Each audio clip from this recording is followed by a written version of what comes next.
Oh, you know what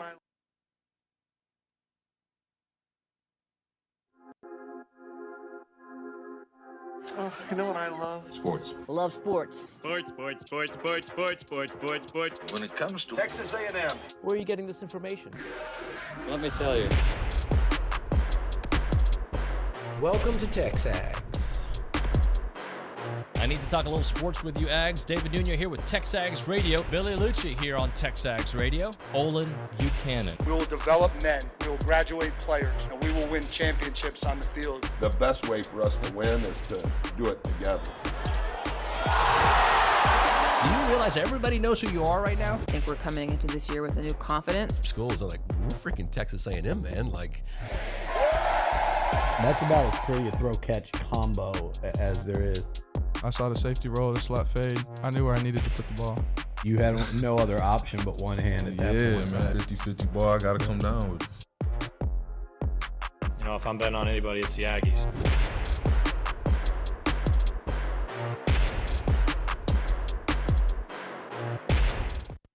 Welcome into TexAgs Radio, December 22nd, 2023.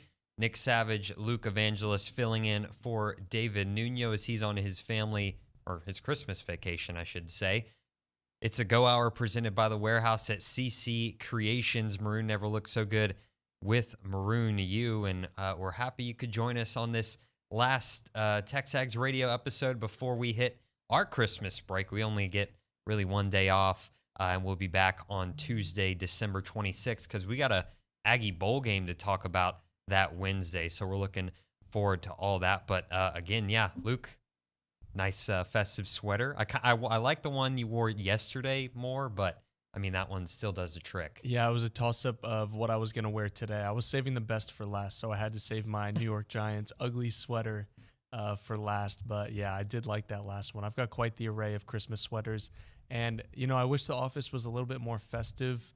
Shout out to Zoe for actually wearing a Christmas sweater. Zoe. She might be the only one that I've seen that Yeah. has also done it. Well, I was telling you, I don't currently own any. I don't own any Christmas sweaters. I do have a Christmas shirt that I may or may not whip out a little later on in the program. But yeah, I don't think OB would be very thrilled with what you're wearing. Absolutely not. Anyways, well, luckily he's not here. Today on our show, let's give you a quick little rundown. 8 o'clock hours, kind of just me and Luke just going back and forth. We're going to hear a little bit of the Reed Report at the bottom of the hour. That's Luke and David Sandhop kind of just going in depth to, Aggie basketball, their net rankings, their opponents, really deep dive, really interesting stuff. At 9 a.m., you'll hear Mark French, former Texas A&M basketball player. He joins us every Friday on the Brian Foley Law Hotline. Around Aggieland, no Kay Nagley. She's even on a Christmas break. She's always taking breaks. How does that work out? We don't get a Christmas break, but she does. Okay, but that's at 9:20. Will Johnson of 12th Man Productions, he just right across the street, so he's going to be here in studio at 9:35. We'll see if we can get him to hang around to close out that entire hour. Jason Howell at 10 a.m. will join us on Zoom to get his kind of overarching early signing day thoughts and a couple of possible Aggie at least one we know is signing today. Tristan Jernigan is signing today at 4 p.m. Apparently that choice is coming down between A&M and Bama, and Dalen Evans putting out some cryptic stuff on Twitter. So we'll get his thoughts on that, talk a little bit about bowl games, and we'll have John Harris, Houston Texans sideline analyst, join us at 10:35. Didn't hear him on Wednesday because it was our signing day show. So we'll catch up with him, talk a little bit. I don't think we've really talked about the Texas Bowl with him much because he's going to be there at the game. So we'll get his thoughts on that, thoughts on the NFL as well. So lots of fun stuff planned for today. But just want to remind you that tell you that all of our guests will join us on the Brian Foley Law Hotline. Good people can have a bad day. Call Brian Foley, 936-596-0407, serving Houston, Woodlands, Conroe, and the Brazos Valley. We are inside the Rollo Insurance Studio. And Luke, let's go ahead and dive into a fun little topic I came up with. If you were asking Santa for a present as an Aggie fan, what would you want him to bring you this year?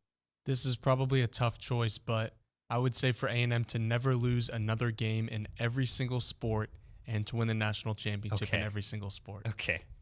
We're not Homer Radio or anything like that. No. Yeah. I like that present. Yeah. Yeah. I feel like A&M fans deserve, we've probably not had the best lot of Christmas presents the last couple of years, but I think it's time to change that and turn it around. And why not go win a national championship in every sport? Yeah. Sure. Why not? Well, I went a little, I guess, wider than that.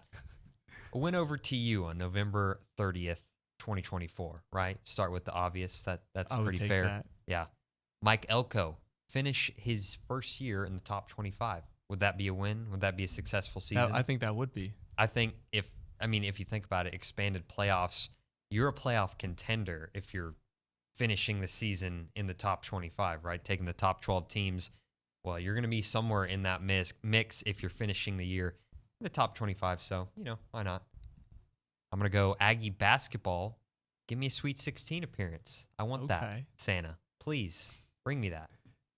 Is that fair? I didn't know we were doing 3, so I need to think of 2 more gifts. You're fine. Or do all 3 of mine count? I actually have 4. Wow, so, okay. Well, you're getting greedy this year. Really, yeah. Aggie baseball, I just wanted to paint a broad brush. Aggie baseball, dominant starting pitching. That's what I want from them this year. I want dominant starting pitching. I want to fill that strike zone, win the, what does Max Wiener say, 0-1 and the 1-2 counts. That's the counts he wants to win. So let's see some Aggie baseball starting pitching. So I don't know, Santa. If that's too much to ask, I'm sorry, but just maybe one of those 4 things. Okay, I'll be a little bit more specific with mine since I think never losing another game is a little bit too much to ask. That would probably be every Christmas and birthday present for the next 10 years used up. So let me be a little bit more specific. I will say A&M basketball doesn't lose a conference game at home. I would like to keep that streak going from last year. A&M women's basketball finishes as a top 6 seed in the NCAA tournament. Wow. So I would say for them also probably top 4 in the SEC is what I would like to see. Yep. And then top 6 seed. And then on the baseball field, let's see. It's hard not to be optimistic. No, I think it's fair to be optimistic. Is it too crazy to say Omaha? Is that too crazy? I think at least a super regional. Yeah. That's where I'm putting my expectations at right now. And I don't think it's too crazy to wish for a super regional appearance. Yeah, I completely agree. Looking at the Aggie basketball SEC schedule, so they got LSU at home. That's their first home game. Man, they're getting tested right away. Yep. Number 9 Kentucky comes to Reed Arena on January 13th, so that could be in jeopardy pretty quickly. But, other than that, Tennessee comes here as well. Let's see. Yeah, I'm a little bit worried with that Kentucky game because it is January 13th, and that's before all the students get back in. Oh, yeah. And so attendance is not exactly going to be what the usual Reed Arena environment could be like. So I'm a bit concerned about that game. And, yeah, you're right. They're getting tested early, whereas last year they kind of had 4 or 5 cupcakes to start SEC play. But no, nowhere to hide this year in the SEC. You've got Kentucky, Arkansas, Ole Miss. Yeah, it's coming here. Coming here. Man, Ole Miss is already ranked.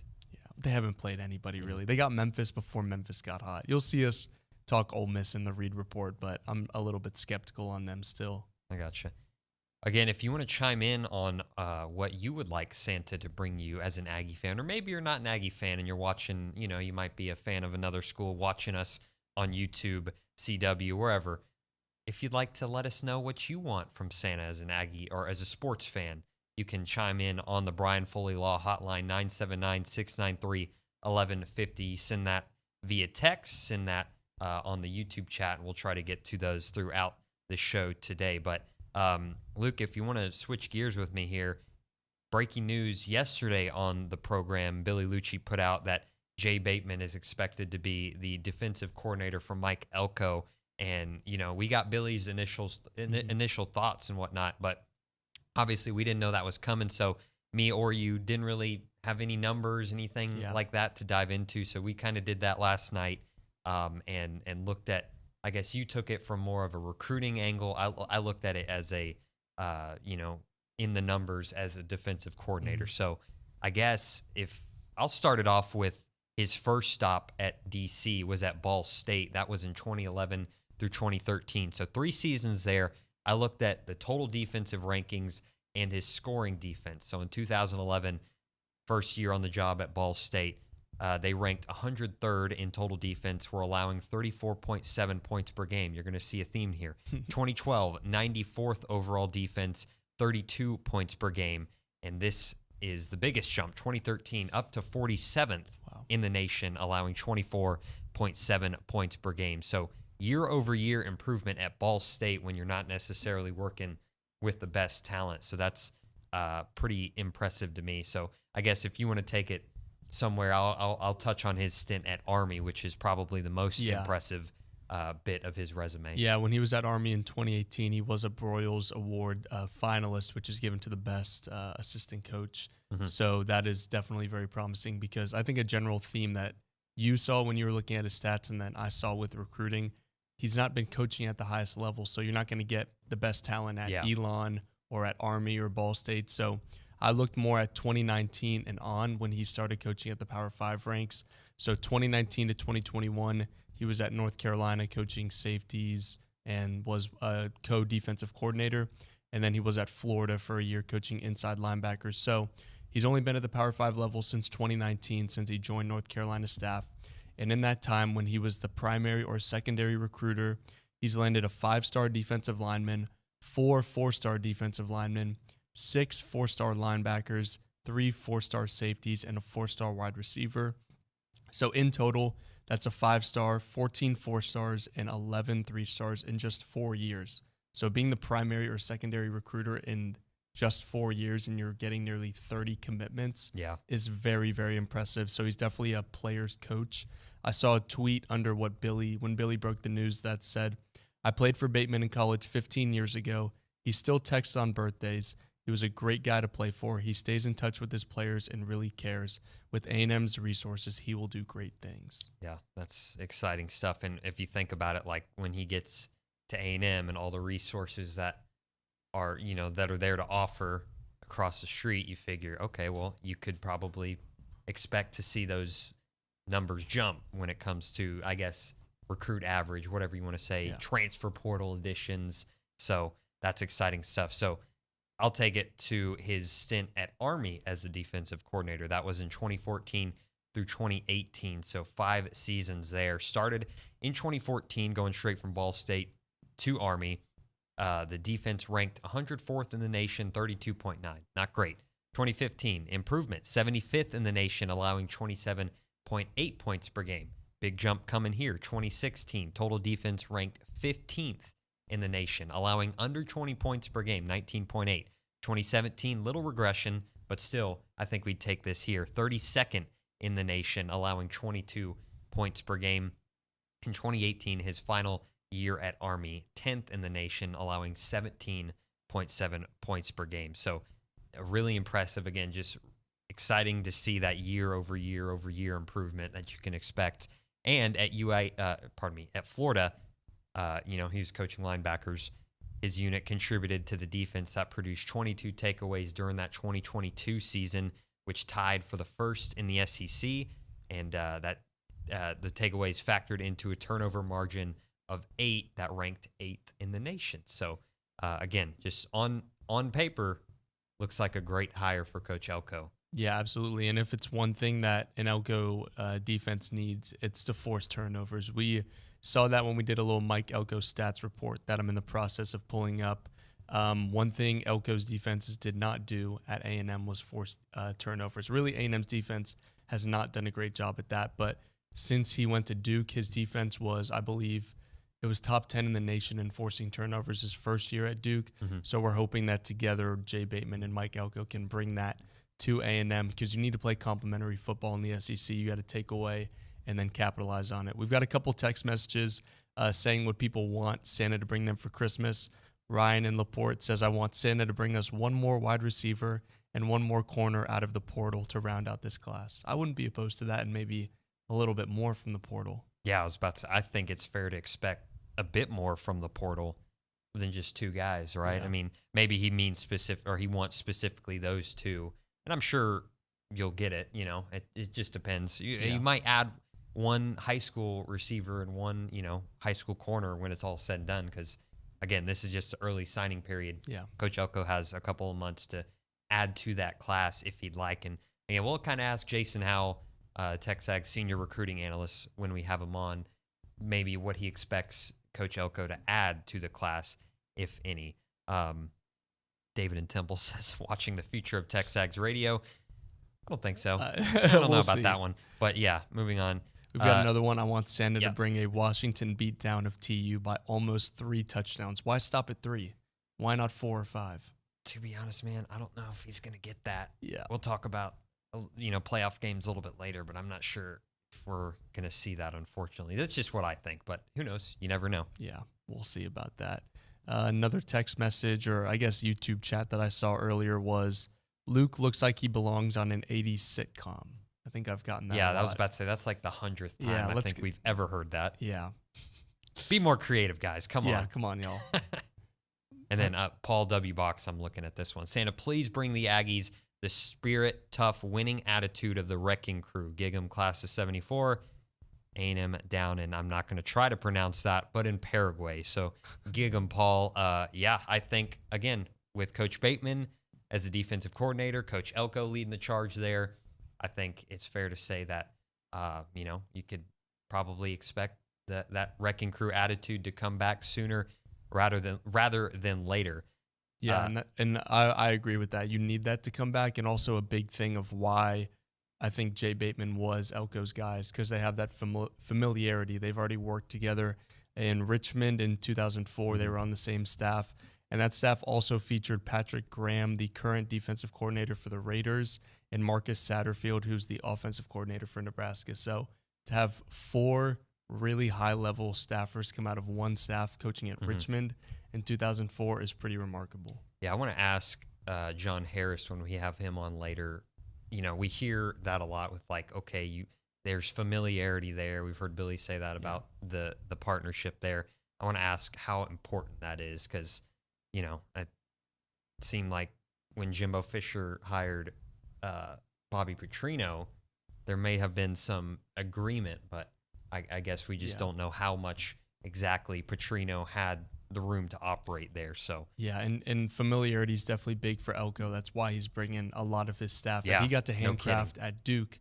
Now he's really putting a lot of trust in those guys and bringing them over to A&M. So I think it shows a lot about how he wants to operate. He puts a lot of trust in his guys to do their job, so he doesn't have to micromanage, and he can focus on the overhead look from game day all the way to practice and everything involved. 100%. Luke, let's hit a break right here. On the other side, we're going to get into 3 things we want to see and our bank on it. You're listening to TexAgs Radio, presented by David Garner's Jewelers.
Welcome back in. TexAgs Radio presented by David Garner's Jewelers, Rollo Insurance Studio. You're going to hear Christmas music, at least if you're listening on the Zone 1150, all throughout the show today. On YouTube, sorry.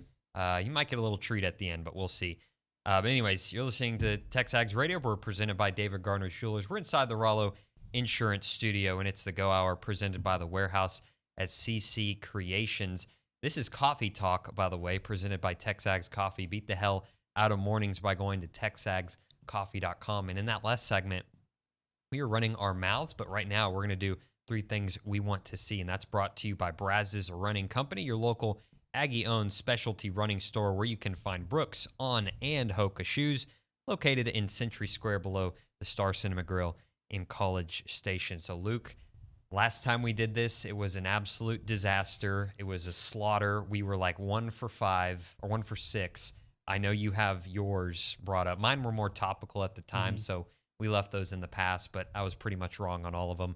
But, Luke, you had some overarching things you wanted to see, and it did not pan out very well. Well, for Bank on It, I said that... Oh, that was Bank on It? Yeah. Okay, we'll save that then. Okay. Let's go to 3 things we want to see. Let's go to the things where we can actually get them right first. 100%. So the 3 things I want to see for the A&M versus Houston Christian game, I want to see 4 players in double digits because I don't think you need to play hero ball to beat Houston Christian. You don't need Wade to score a bunch of points.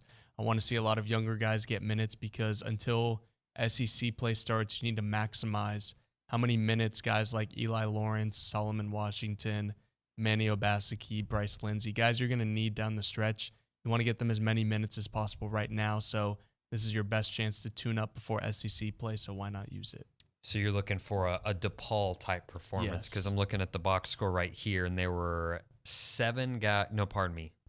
1, 2, 3, 4, 5, 6 guys in double digits, so – yeah, that'll be interesting to see. I have one for you, I guess, talking about basketball. Like you just said, you didn't need Wade to score a lot of points, but I want to see Wade score a lot of points. Give me a 30-piece against HCU. Am I being greedy with that? A little bit greedy. Okay. I don't even know if we'll play enough minutes to score 30. You know, when I wrote that down, I thought that to myself. I was like, he's not even going to play long enough to do that. But why not? Just score 30 in like 10 minutes. I don't know. Anyways, go ahead. You can do that. My next one is to see A&M win the Texas Bowl. Who wouldn't want to see this? There's a lot of stuff going on off the field, new coaching change, new signing class. Just take care of business on the field. I think we would all like to see that. In this season that's been up and down, just ended on a good note. 100%, and kind of just allow A&M as a whole to kind of turn the page, right? Because right now that's the last thing that's holding A&M up in, I guess, if you want to call it the Jimbo Fisher era, the last, remnants of it is that Texas Bowl. So once that game's over, you feel like you can turn the page, completely refresh, new staff hits the ground running. But I'm going to go Tristan Jernigan to sign with A&M. I want to see that. He signs again today at 4 p.m. Pretty sure he's going live on his Instagram. So hopefully he sticks with the Aggies and they'll add another great 4-star linebacker to this 23 class or 24 class, I should say. Yeah, another thing I want to see, I kind of have 4 things I want to see, but this one works into the Texas Bowl. I want to see a Max Wright touchdown. Oh, yeah. Not just because he's a fellow Stash Bro, but because that guy's a great Aggie. Yep. He's stuck it out for 6 years, never once wavered. He's always supporting A&M. He loves his team. He loves his school, and I can't think of a better way for him to be rewarded than for a long touchdown run. How about 1 yard longer than the one he had against LSU? That would be something. Why not? And, I don't know how many people remember, but he came in as a defensive end. I think Kevin Sumlin recruited him, stuck around with the Jimbo era. They asked him to move to tight end. He did it, and he's been a key piece on that offense for a while now. I'm going to go my last thing, then I'll give you your 4th. Elko to round out the rest of his staff. With that Duke Bowl game wrapping up, I think it's expected to see some names being officially added to the staff. I think they've been out there, but they'll be officially named to the staff. So looking forward to that. Maybe even a wide receiver coach. I think that's the last one where we haven't, I guess, gotten an official name or heard anything about. So love to see Coach Elko tab his wide receiver coach. Yeah, there's been a lot of names being thrown out on the boards, but until it's official, we don't truly know. My last thing that I want to see is Billy Lucci in a Santa costume, because I think the office is lacking a festive nature. You know, I would love to have seen a lot of people in Christmas sweaters this whole week, but we didn't get that. So the next time I see Billy, I would like for him to be wearing a Santa suit or something festive of that nature. I don't know if you're going to get that, my friend. Yeah, I don't think so either, but it was something that I would want to see. Okay, fair enough. We got to do Bank on It, too, in this segment before we get to Read Report on the other side. Bank on It is presented by Vera Bank, authentic relationship-based banking built for real life. Go see Joel Jackson and the team. Learn more at verabank.com. I know you're going to one-up me on what I'm about to say, so I'll go ahead and start. Women's basketball winning streak going to 10. They don't play again until the 31st, and that's against Texas A&M Commerce. So I think that's a pretty safe bank on it to start off here with an easy, easy one there. Before I give my bank on it, let's go ahead and discuss what happened the last time I gave 3 things to bank on. Nick and I hosted this show like a couple October 20th. Yeah, we went and looked a while ago, and my 3 things that I were banking on was 1, North Carolina to make the playoff. They are currently playing in the Duke's Mayo Bowl, which arguably is better than the playoff. You could argue your coach getting dumped in a bucket of mayo would be better than winning the college football playoff, but that's just me. Yeah. Penn State to beat Ohio State because that was the big game that week. Penn State lost by 8. And then I said the Pac-12 would miss the playoff. Clearly, they have not missed the playoff. So a big 0 for 3. So take these next 3 things with a little bit of a grain of salt.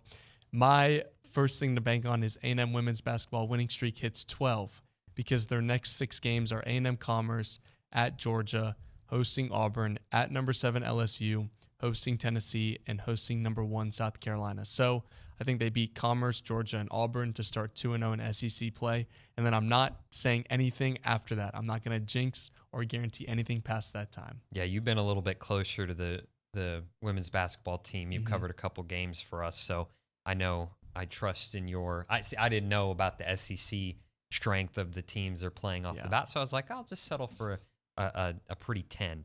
I'll go Texans. Little NFL for you. Texans making the playoffs. No, I'm not going to lie. I'm not the biggest NFL fan, but I'm from Sugar Land, so Houston area. So the Texans naturally are my team. They got the Browns, Titans, both at home, and the Colts to finish up. So they beat the Titans with Case Keenum on the road. You figure C.J. Stroud will be back by then. We'll ask John Harris on the status of him. So, I feel like you can probably get 2 of those 3 and be in pretty good shape, but who knows with the NFL playoffs. Yeah, I'll also go NFL for you. I've got my New York Giants beating the Eagles twice in 3 weeks. All I'm going to say about this is Cowboys fans, you're welcome. Nice. Obi would be happy with that. Yeah, he would. Well, or would he?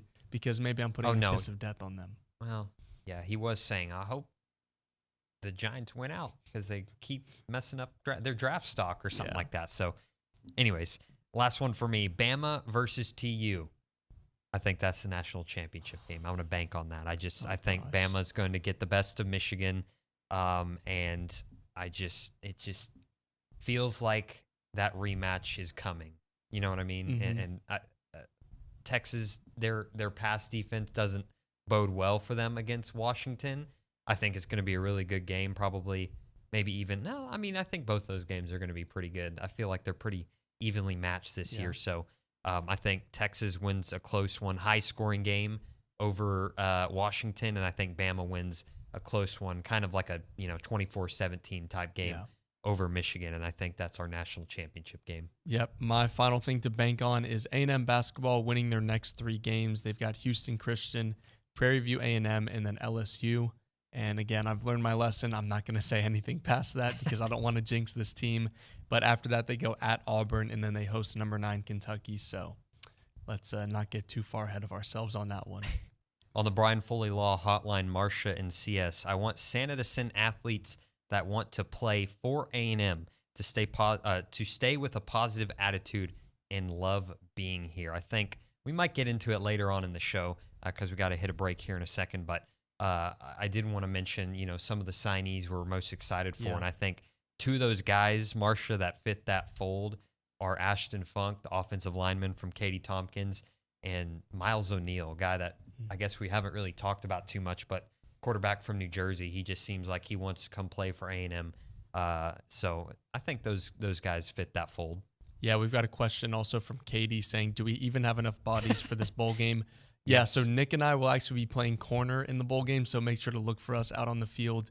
Yeah, a special request from Coach Elko. He needed a couple more bodies, so we're If my next in line. performance is anything like my one-on-one matchup with David, I'm sorry, Aggies.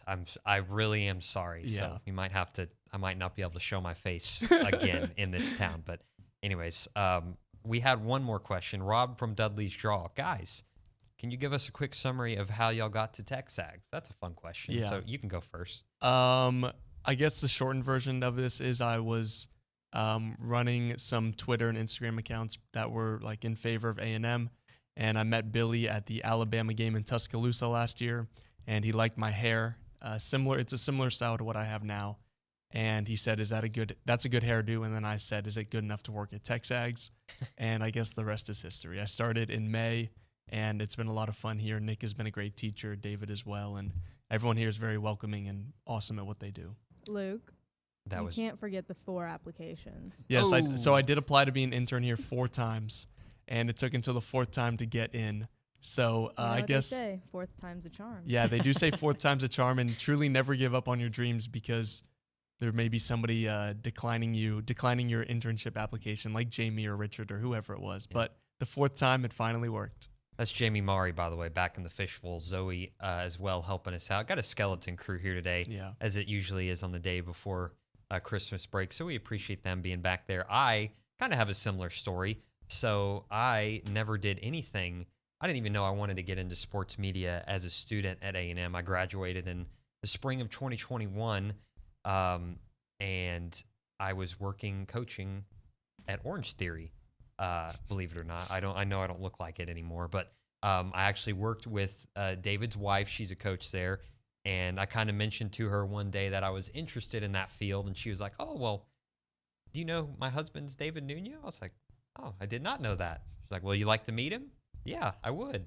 So I came here, met him, met OB, met the crew, and applied for an internship here. As Luke did, I also got denied. But, they pointed me in the right direction. They sent me to the Zone 1150 where I went and got a job. Thank you to Louie on that, who took me in there, let me produce from the station there for about 9 months. And then Dalton got his promotion and opened up a slot for me to become the producer extraordinaire of the radio show. And I think David and Dalton, I was their first call. And long story short, here I am. So that's how I kind of made my way here, and I've loved every second of it. It's been so much fun getting to do, this, host a show every now and then, get to, little things, go cover the press conference, go shoot women's basketball games, not necessarily in my job description, but I get to do all that good, fun stuff. So anyways, we went a little long here on this segment, but it's all right, because on the other side, we're going to get into the Read Report. That's Luke Evangelist and David Sandhop. Kind of, what did y'all talk about yesterday? We recapped the Houston game. We talked a little bit about A&M and where they currently sit with their resume, and then we previewed Houston Christian, and then took a little bit of a look around the SEC. So a little deep dive into all the net rankings and all that good stuff too. So we'll get to that on the other side right here on TexAgs Radio, presented by David Gardner's Jewelers.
Welcome back in. TexAgs Radio presented by David Gardner's Jewelers. We're inside the Rollo Insurance Studio, and it is the Go Hour presented by CC Creations. Maroon U is your ultimate shop for brand name apparel, gifts, and accessories for the entire family. We've been reading your messages on the Brian Foley Law Hotline. Good people can have a bad day. Call Brian Foley, 936-596-0407, serving Houston, the Woodlands, Conroe, and the Brazos Valley. And by the way, there's nobody at the Angry Elephant News and Social Center, but if there was, they would be at the Angry Elephant News and Social Center. Aggies gather at the Angry Elephant. So like we teased, you're going to hear the Read Report with Luke Evangelist and David Sandhop breaking down the Houston game, net rankings, all that good stuff. So here it is from Luke Evangelist and David Sandhop. Hey, folks, David Sandhop, Luke Evangelist here for another scintillating edition of the Read Report, all things Aggie basketball. What do we got today, Luke? We've got a pretty packed show. We're going to go through the, I guess you could say, repercussions of the Houston loss, both good and bad.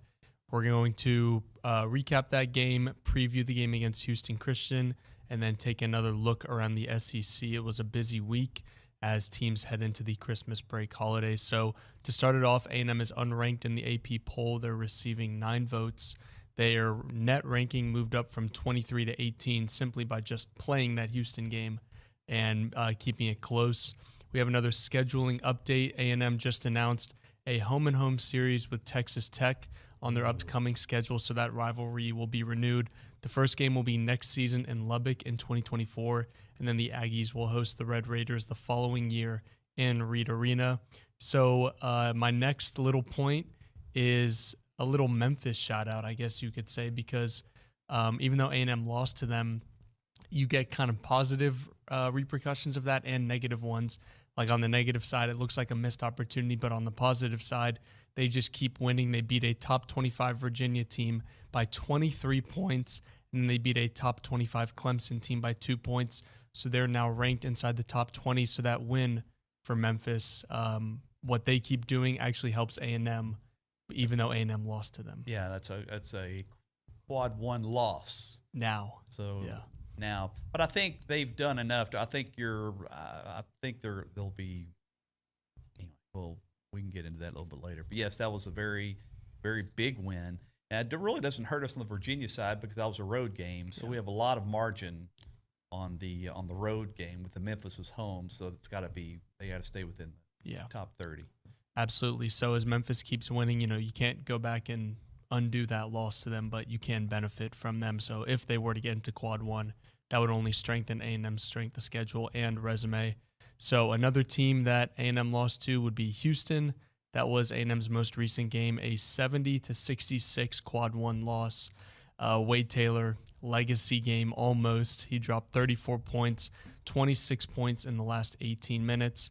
Without Boots, it just seemed like the entire defense was able to key in on Wade, but it didn't even matter. He was doing his thing late against the best defense with arguably the best player in the defensive player in the country, Jamal Shed. Wade still got his shots up and almost single-handedly willed A&M back into that game and onto the comeback to win that game. They ended up tying it late and had a chance to tie it again late, but it just wasn't enough. You could argue that if A&M had pulled that off, 1, that would be their signature win on the season, and 2, that might have been the biggest win for Buzz Williams in his time here at A&M, and probably the best performance by an A&M point guard since shades of AC Law against Texas if A&M was able to take down a top 4 team. But it didn't work out that way, so it goes to a quality loss instead of a resume-changing win. And I'll contend that last 3 that Wade, I thought he was fouled. I did too. I mean, and that would have completely changed the dynamic of the game. But, it's one of those things where, you can see, certainly you can see the positives. I mean, you go to Toyota Center, it was probably, 60-40 U of H A&M in terms of the crowd. And, they could have lost that game by 20 or 30 points. Oh, absolutely. And that really would have hurt them because, as you've said many times, it's not just the wins and losses, it's the quality. I mean, you bring on offensive efficiency and defensive efficiency. So to some degree, point differential does matter it's hard to see a direct correlation, but it does in the end matter. So a 4-point loss to U of H is much more valuable than a 25-point loss. Absolutely. And you saw that reflected with their net ranking. You don't just rise 5 or 6 points in the net without doing something. And what A&M did was they came all the way back without Boots. There was really no supporting help outside of Hayden Hefner and Jace Carter, each scoring 7. Nobody else even came close to double digits other than Wade. And A&M, I guess, on the backs of the preseason SEC Player of the Year, almost pulled off.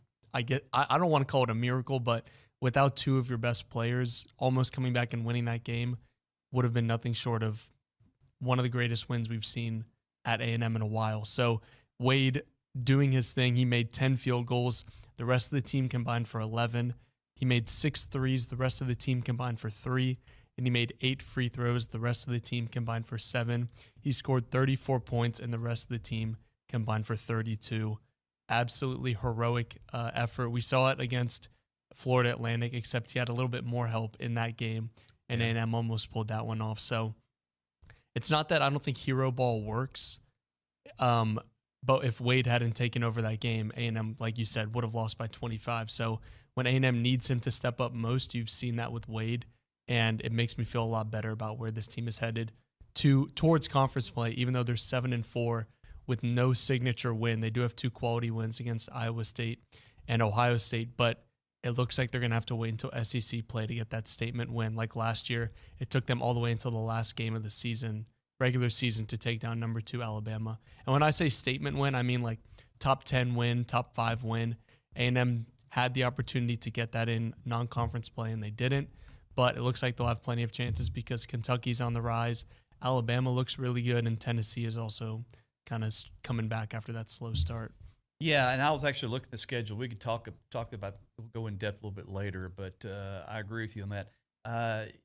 But yeah, Wade was a hero, but how often can you rely on Wade to be the hero? Now, the fact that he did it against such a great defensive team, I mean, on the back of Wade, A&M scored 43 points in the second half. Yeah. U of H gives up 49 for a whole game on average. So it was that second half was really amazing, and really that last 5 or 6 minutes, because it was still a 17, 18-point game with 8, 9 minutes to go. Yeah. So all that was coming down. So like you said, you look at this game and you don't get excited because you lost, and you don't get excited because you're saying, well, we've got to get other folks involved. But then again, the narrative of this season in this non-conference continues. We're doing enough to stay higher up in the net, which then gives us a chance to really make a move in conference play. Yeah, that's what keeps me excited, is what you said. Houston will be the best team A&M plays from here on out. I think we can agree on that. And they have that 3-headed monster at guard, Cryer, Shed, and Sharp, who scored 50 of their 70 points. We came into that game saying that was probably the best guard trio or duo A&M was going to face. And without his wingman, without the Robin to his Batman, Wade still had the game of his career almost. So it's really encouraging to see that, not just against any good, solid team. That was a great team. That was a team that can contend for a national championship. And most importantly, after what you saw against Virginia, another really strong top 5 defensive team in the country, A&M looked stagnant, like they couldn't score on Virginia's JV team if they ended up playing them. The offense was just not moving the ball at all, not out. They were out of rhythm. They just looked really bad. And you play a team that's even better defensively without Boots, and it's night and day. Like that game to me against Houston looked like a Elite 8, Sweet 16, Final Four game. Both teams are firing on all cylinders, at least in the second half, in the last 10 minutes. The first 30 minutes of that game, it was not looking good, but the fight that A&M showed once again really has me encouraged for conference play, because there were times in this non-conference schedule where it just didn't look like they were going to pull it together. That stretch of you almost lose big to Iowa State, but you come back, and then on limited rest, you look horrible against Virginia. At that point, that was a couple episodes ago, it didn't look like A&M had any chance against a Houston or a Memphis, but they just keep fighting. This team really never gives up. And that was Read a Report. If you want to see the rest of that, y'all went for about 30-plus minutes, so really good stuff breaking that down. Head over to TexAgs.com and check that out. That comes out weekly. We'll hit a break here, and on the other side, a short segment for you to end off the 8 o'clock hour. And in the 9 o'clock hour at the top, we'll hear from Mark French, former Texas A&M basketball player. You're listening to TexAgs Radio, presented by David Gardner's Jewelers.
Family Guy. It does. But it's not. It's Frank Sinatra. Welcome back in TexAgs Radio, presented by David Gardner's Jewelers. We're inside the Rollo Insurance Studio, and it is the Go Hour, presented by the Warehouse at CC Creations. Final segment of the Go Hour. We're going to go to the Brian Foley Law Hotline and just check out some of your texting in. Roy May, good friend of the program, was here yesterday. Favorite Christmas movie and favorite Christmas song, go. Y'all have a very Merry Christmas, so I'll let you start. I honestly need to think about it. Okay, so my favorite Christmas song is definitely Let It Snow. So it just played? Yeah. No way. I swear it's my favorite. I made that playlist and just put it there, so that's kind of crazy. My favorite Christmas movie is probably National Lampoon's Christmas Vacation. I think that's a classic. Yeah. It's just, it gets me every single time. It's nonstop laughter. My favorite Christmas song. My favorite Christmas movie, easy, live action Grinch with Jim Carrey. Mm-hmm. Love it. Hilarious. Stupid, but very funny to me. Favorite Christmas song? Huh. I'm going to go, I honestly don't know. I need to think about it. Any of the songs on the playlist are good today.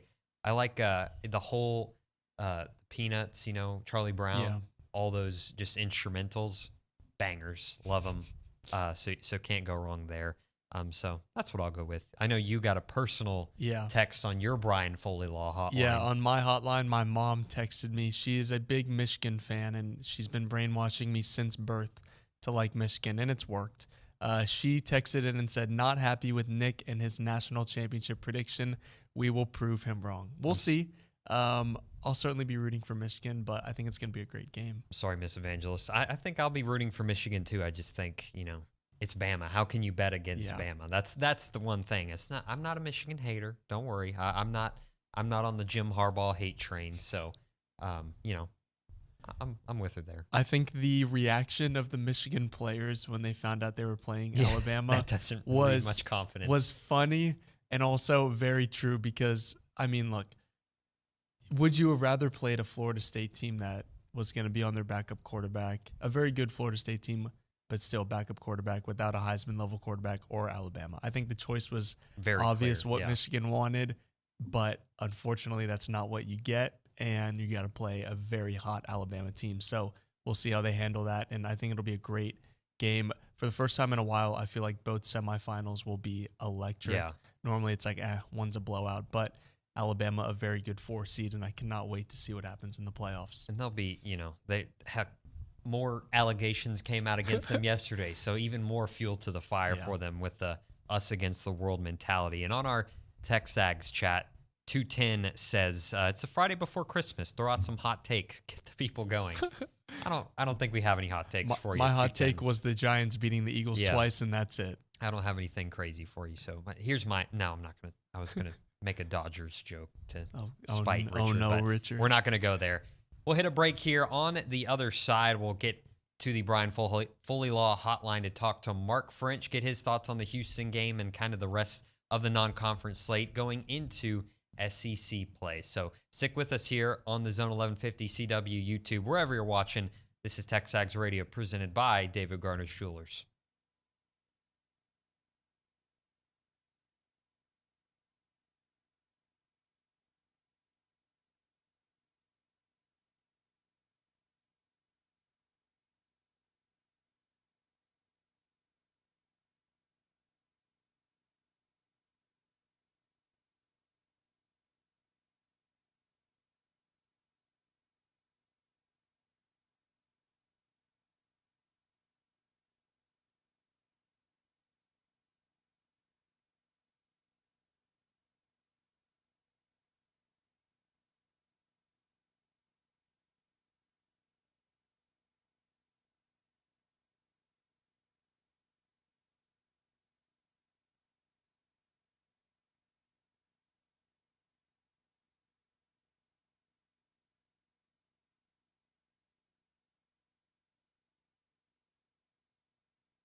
Welcome back in. TexAgs Radio presented by David Garner's Jewelers. We're here inside the Rollo Insurance Studio, and we're going to go out to the Brian Foley Law Hotline. Brian Foley, good people can have a bad day. Call Brian Foley, 936-596-0407, serving Houston, Woodlands, Conroe, and the Brazos Valley. Do we have Mark French, guys?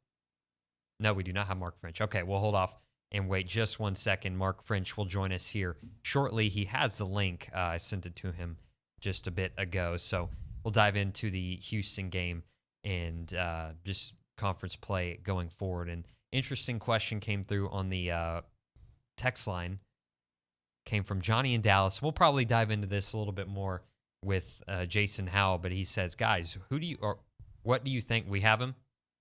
All right, we got Mark French on that Brian Foley Law Hotline. We'll dive into that question Johnny later. in Dallas. Yeah, sorry, Johnny in Dallas. We'll bring it up later. But we go to the Brian Foley Law Hotline. Mark French joins us now. Mark, good morning. How are you? Hey, guys. Good morning. Merry Christmas to you. Happy holidays, all that good stuff. Loving the sweater. Is that a Giant sweater? It is. Yeah, unfortunately it is, yeah. Oh, goodness gracious. No, I'm just kidding. How are y'all doing this morning? It's good to be with you. We're good, man. Yeah. Merry Christmas to you, too. Your family's from New York, right? Yeah, so my family's from there, so I've gotten out. And Mark's up in the DFW area, so not ideal for you. But, hey, Mark, just initial thoughts on the Houston game. I don't think we've talked to you since then, so what are your takeaways on the Aggies' loss? So I had the Celtics head of scouting and I are good buddies, and I get a text about midway through the second half, and he goes, Wade Taylor's so stinking good. And I was like, yeah. I was like, he really is. It's too bad he doesn't have more help today.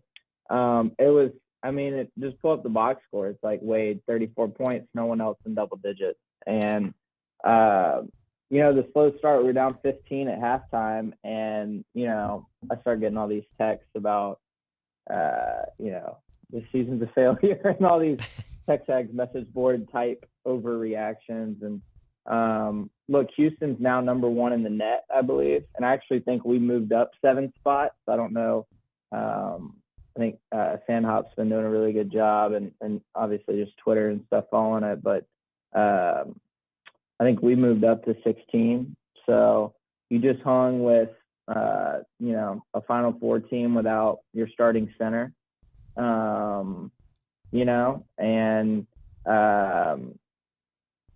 there's a lot to be excited about. It's just frustrating because we're so close, and we really needed that marquee win. It's like I told Nuno last week. So I really wanted to get the Memphis win at home, because it would have given us a little bit more wiggle against UH, where we're not 7-4 going into into Christmas break. But at the same time, it's like, you know what, we played a reasonably tough schedule, and we're 16th in the net. I think last year we were like 75th or something. So we've positioned ourselves really well, and now it's going to be about getting to that 11-7 or 12-6 mark in conference. Yeah, it was certainly a Wade Taylor performance for the ages, but he couldn't close it out. With the status of Boots Radford still a little bit uncertain, who are you looking to step up in the backcourt to help become Wade's sidekick? Well, obviously the staff has a lot of trust in Jace Carter. Played 33 minutes the other night. He was only 1 of 7 from 3. Is that a product of playing in an NBA arena? Your sight lines are different. The shooting's a little bit different.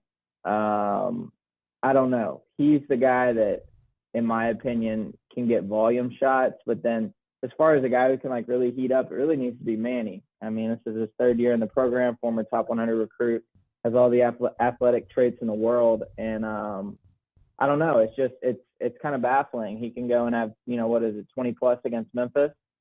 Correct me if I'm wrong. And then, 0 points against Houston, which should be a game where he thrives, kind of an athletic, get up and down a little bit. And he only plays 9 minutes, has 0 points, no impact on the game. And so really it comes down to those two, Jace and Manny, once you kind of sift through it all. And then we got to figure out a way to get, hopefully get Marble back, because Levesque's he's not going to give you, in my opinion, what you need heading into conference. He's a good, piece to have to go throw at someone and get a couple fouls. But if we're to just be brutally honest. You're not winning an SEC title. You're not going to an Elite Eight with him as your starter. So, and that's what we should be trying to do as a program. So, but yeah, to answer your question, I think it's Manny and Jace. Does that ending of the game, the way it ended, I guess, no moral victories, but does that tell you something about the team? With under 3 minutes, Houston's looking like they're going to pull away and get a 10-plus point victory, but, Wade Taylor and A&M were able to close it out or close in and make it a one-possession game at the end, but just couldn't capitalize on a couple free throws. So does that tell you anything about the makeup of this team? Yeah, I mean, it definitely shows that, they're not going to quit and they're going to fight, all that good stuff. But to me, it's like everyone's saying, oh, that was such a tough second half.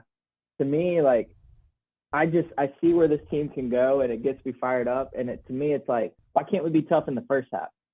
Why do we have to get punched in the mouth, be down 15, and then outscore them 43-32 in the second half and have a 3-point shot to win it, right? First of all, I didn't like that play. I mean, you get your best player the ball, but I'd like to see some false action or something, maybe get downhill. We had all the momentum. But that's kind of, nitpicking. But to me, it's like, I don't know. Like, I don't like getting punched in the mouth. Let's be the ones that punch them in the mouth.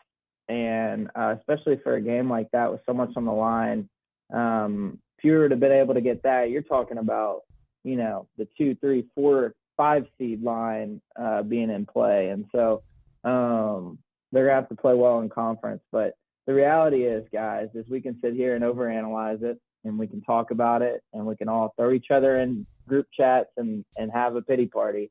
But if you don't get Marble and you don't get Boots back, this ain't going to go where we think it's going. And so I would just circle those 2 names and get back to me mid-January, and I can probably tell you where this thing's going to end up. Yeah, I think that's a pretty good indication of where this team is at. That's 2 of your 3 best players right there. I wanted to ask you, do you think A&M has a signature or marquee win yet? And if not, where can they get it on their schedule? Great question. I think, obviously going to Ohio State and winning, that's a quad 1, but I don't know if I consider that like signature. Like, it's a name brand. It's a football blue blood, not a basketball. You get the SMU win, you beat Penn State. To me right now, A&M's signature wins Iowa State. And here's why. They've been at Disney all week, right? First of all, Thanksgiving week in college basketball as a player or coach is kind of miserable because you leave on a Tuesday. You don't get to be with your family. You're usually there till Sunday. Then you're flying back. And so, like I told Nuno probably a month ago, that Iowa State win's really gritty because you've been there for 5 days. I think they had Saturday off. It would have been really easy to pack it in. And lo and behold, Iowa State is like doing really well. They're ranked high in the net, I believe. And so, I would say that's probably our signature win right now. Again, I really needed to see them split Memphis-Houston, especially Memphis at home. I was a little disappointed in the crowd, to be honest with you. And I was doing radio broadcasting in Vegas. Otherwise, I would have been there. But it's so close. Like, there are good wins. Like, SMU's a good win. Iowa State's a good win. Penn State, SMU, all those, they're good wins. It's a good schedule. But you would like to see them beat Virginia or Memphis or Houston, right? Get one, even just like 1 and 2 in those 3 games would have kind of instilled some confidence, right? And so here's the good news, though. You're going to get Houston Christian and Prairie View, so you're going to be sitting at 9-4, and then heading into conference. It starts off pretty hot. LSU is not great, but then you get Auburn, Kentucky, Arkansas. There's a 3-game stretch. So if you want to say, all right, we grew up over Christmas break and we got a lot better during the time that was allotted to us when we didn't have school, go win 2 out of 3. Go beat Kentucky at home, and then Auburn away and Arkansas away. Go win one of those 2. And then we're talking about, okay, this team's going somewhere. So that's kind of my thoughts on that. Talking to Mark French on the Brian Foley Law Hotline. So you mentioned HCU and Prairie View, obviously expected wins. So what is the goal for, I guess, the players, coaching staff going into a game like that? What can be learned in games that you think you can maybe experiment a little bit? I think it's just like the confidence boosters for guys who aren't maybe in the starting five, or I mean, it's all the regular stuff we talk about. But a guy like Jace Carter, like it'd be cool to see him go off for like 20 to 25 and like really build some forward momentum heading into conference. Or like Solomon Washington, he's kind of been up and down and up and down in terms of scoring. Like, hey man, go get you 15 to 20 and have 8 rebounds. But I think it's those mini games like Manny. All right, Buzz isn't going to play you unless you rebound. So go in there and like kind of jab back at Buzz and say, I'm going to get 7 rebounds against Houston Christian because I can and I want to earn playing time. I think it's kind of these, it's almost like passive aggressiveness as a player. Like, I'm going to show you, coach, like I can do this. Levesque, if you want to earn a little bit more trust, let's get more than 1 rebound in 10 minutes of play. And so Henry Coleman needs to get back on track. He was kind of neutralized on Saturday. So I just kind of view it as like a get right game. And this allows guys to gain confidence, heading into conference, and hopefully guys like Eli Lawrence, Manny, Andy, all those guys, just seeing the ball go through the hoop sometimes is really impactful. Yeah, you mentioned the Thanksgiving week, I guess the lack of rest and how miserable it can be as a player. As a player, how important is it to get that rest over Christmas break before conference play? It's so important to take care of your body. And the good news is that they're going to eat right. So they'll have catered meals, like all 3 meals probably at the arena.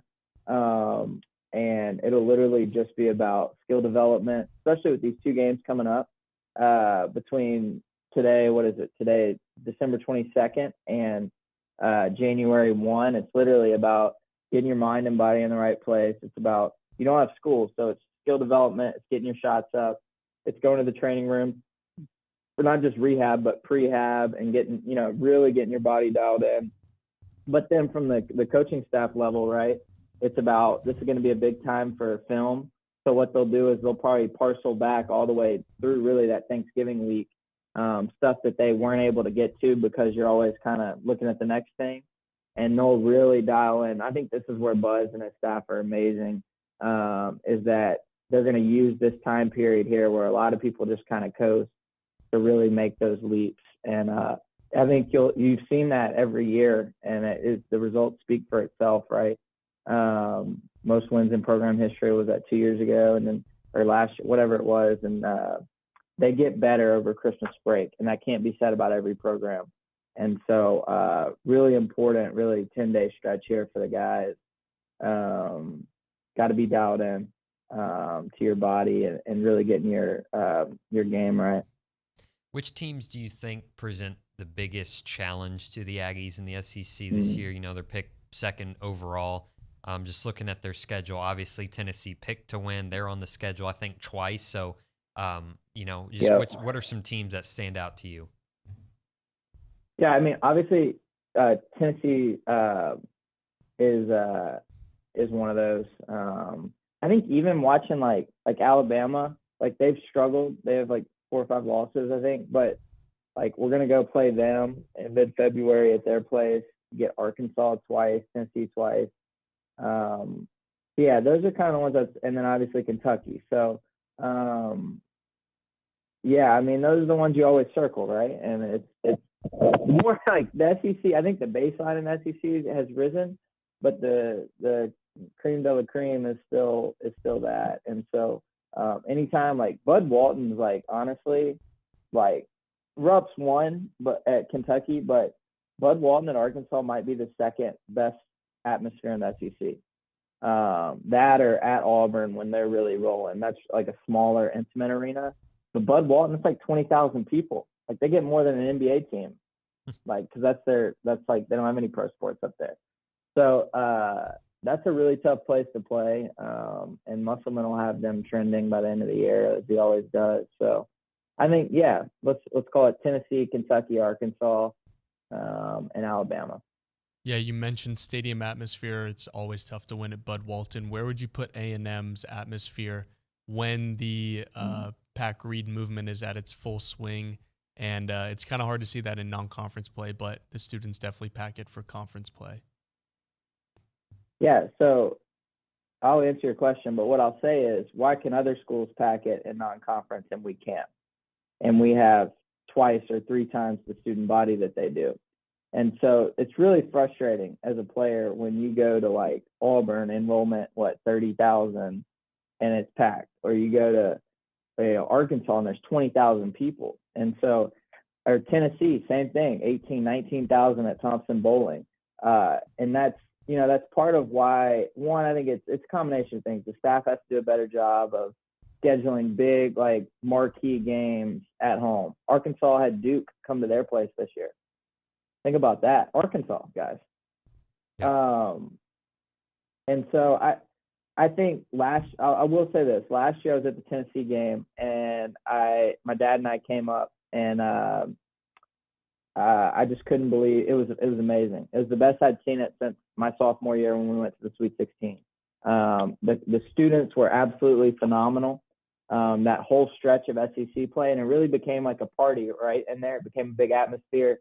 It became the thing to do, and now winning is a big part of that. But it's also just about having a school culture where like we go to basketball games, and it's a fun thing to do. And so I think there's steps to this thing. I think we took a step in the right direction with crowd attendance last year in conference play, but I still think we have a long way to go in terms of the staff scheduling big non-conference games before Christmas, before exams even, and then the students doing their part.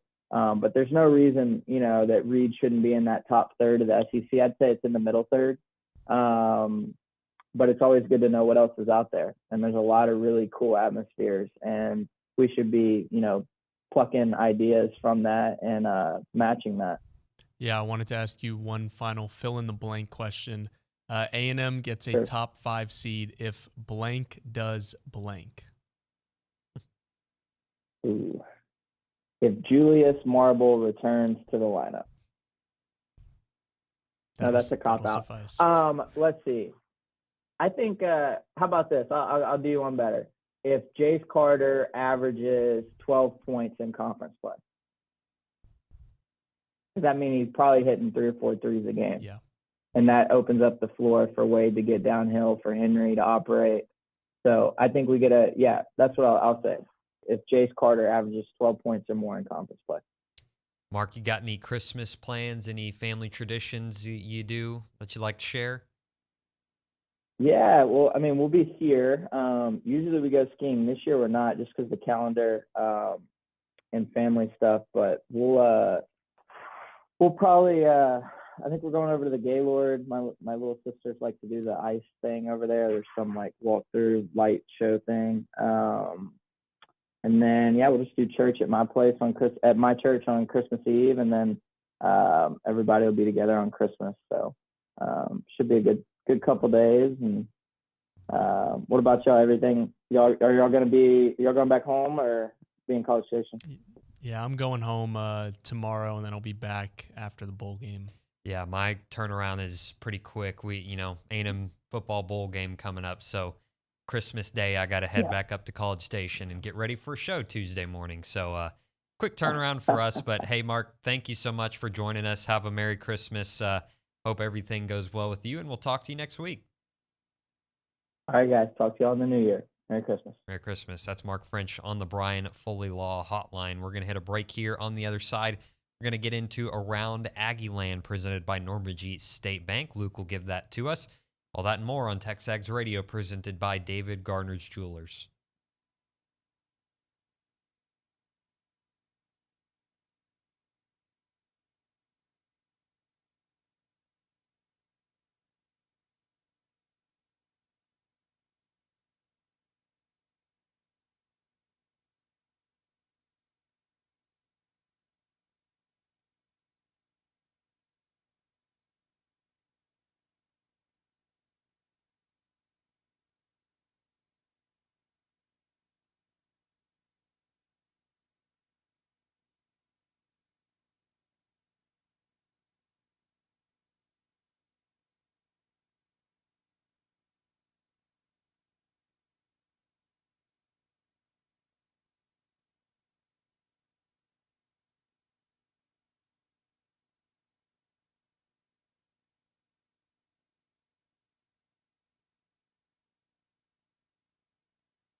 Don't want Sean, you can let this one play a little longer.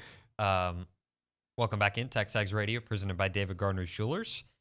Luke was singing this song. I hope we got a little bit of it on air, but I don't think we did. But if you're going to make a Christmas playlist, you got to put this one on there, I think. You cannot leave this song off. Just a timeless classic. I hope that my kids will be listening to this in its full glory as we are. I don't think Christmas music has evolved since us being alive. You know what I mean? Like, it's been the same songs on the stations, every year. But for those of you listening on YouTube, it's Mariah Carey. So anyways, again, TexAgs Radio presented by David Gardner's Jewelers. We're inside the Rollo Insurance Studio, and it is now time for Around Aggie Land, presented by Normandy State Bank. Normandy State Bank, rock solid banking website, normandystatebank.com. Luke Evangelist, take it away. Yeah, before I get into it real quick, I just saw a text from Bruce in Belton. It says, "Dear Santa, 2 words, Connor Heisman." Love it. We'll keep it at that. Yeah. That's pretty simple. Time for Around Aggie Land. I'm going to give some updates on what's going on. First of all, women's basketball won their 9th straight game yesterday, taking down Prairie View A&M. Not yesterday, earlier this week. They took down Prairie View A&M 88-36. That is a 52-point win. They're winning by an average margin of 34.7 points on this winning streak. They won 9 games all of last year, and they've already got 11 wins before Christmas. They're ranked 22nd in the net rankings and receiving votes in the AP poll. So congratulations to Joni Taylor and her team, and we cannot wait to see what this team does in conference play. They host A&M Commerce on New Year's Eve at Reed Arena before traveling to Georgia to face Joni Taylor's old team to start SEC play. And then heading over to the other side of the hardwood on the men's side, Wade Taylor was named SEC Player of the Week after dropping 34 points in a loss to Houston. And A&M men's basketball announced a home-and-home with Texas Tech on their upcoming schedule. The first game will be next season in Lubbock in 2024, and then the Aggies will have the return game in 2025 in Reed Arena. That'll be an incredible game. Texas Tech, always a great program to play on. I'm excited for that rivalry to be renewed. And then we've been talking about it pretty much all week. It's been early signing day on Wednesday. To recap, A&M football signed 12 high schoolers for early signing day. This class has guys from all across the country. Washington, California, Illinois, Massachusetts, and Florida are all represented. There could be more signees on the way soon, as Tristan Jernigan, a 4-star linebacker from Mississippi, is expected to sign today. We'll get Howell's thoughts on this a little bit later, but the Aggies are looking to fend off a late push from Alabama. And then the newest Texas Aggies United posts this week come from Shamar Stewart, Mark Naboo, and Jaden Platt, all announcing their returns in 2024. So make sure to follow at Texas Aggies United on Instagram and Twitter. Their following has increased by over 200% in the last week, so let's keep that momentum going and go ahead and follow Texas Aggies United on all social media platforms.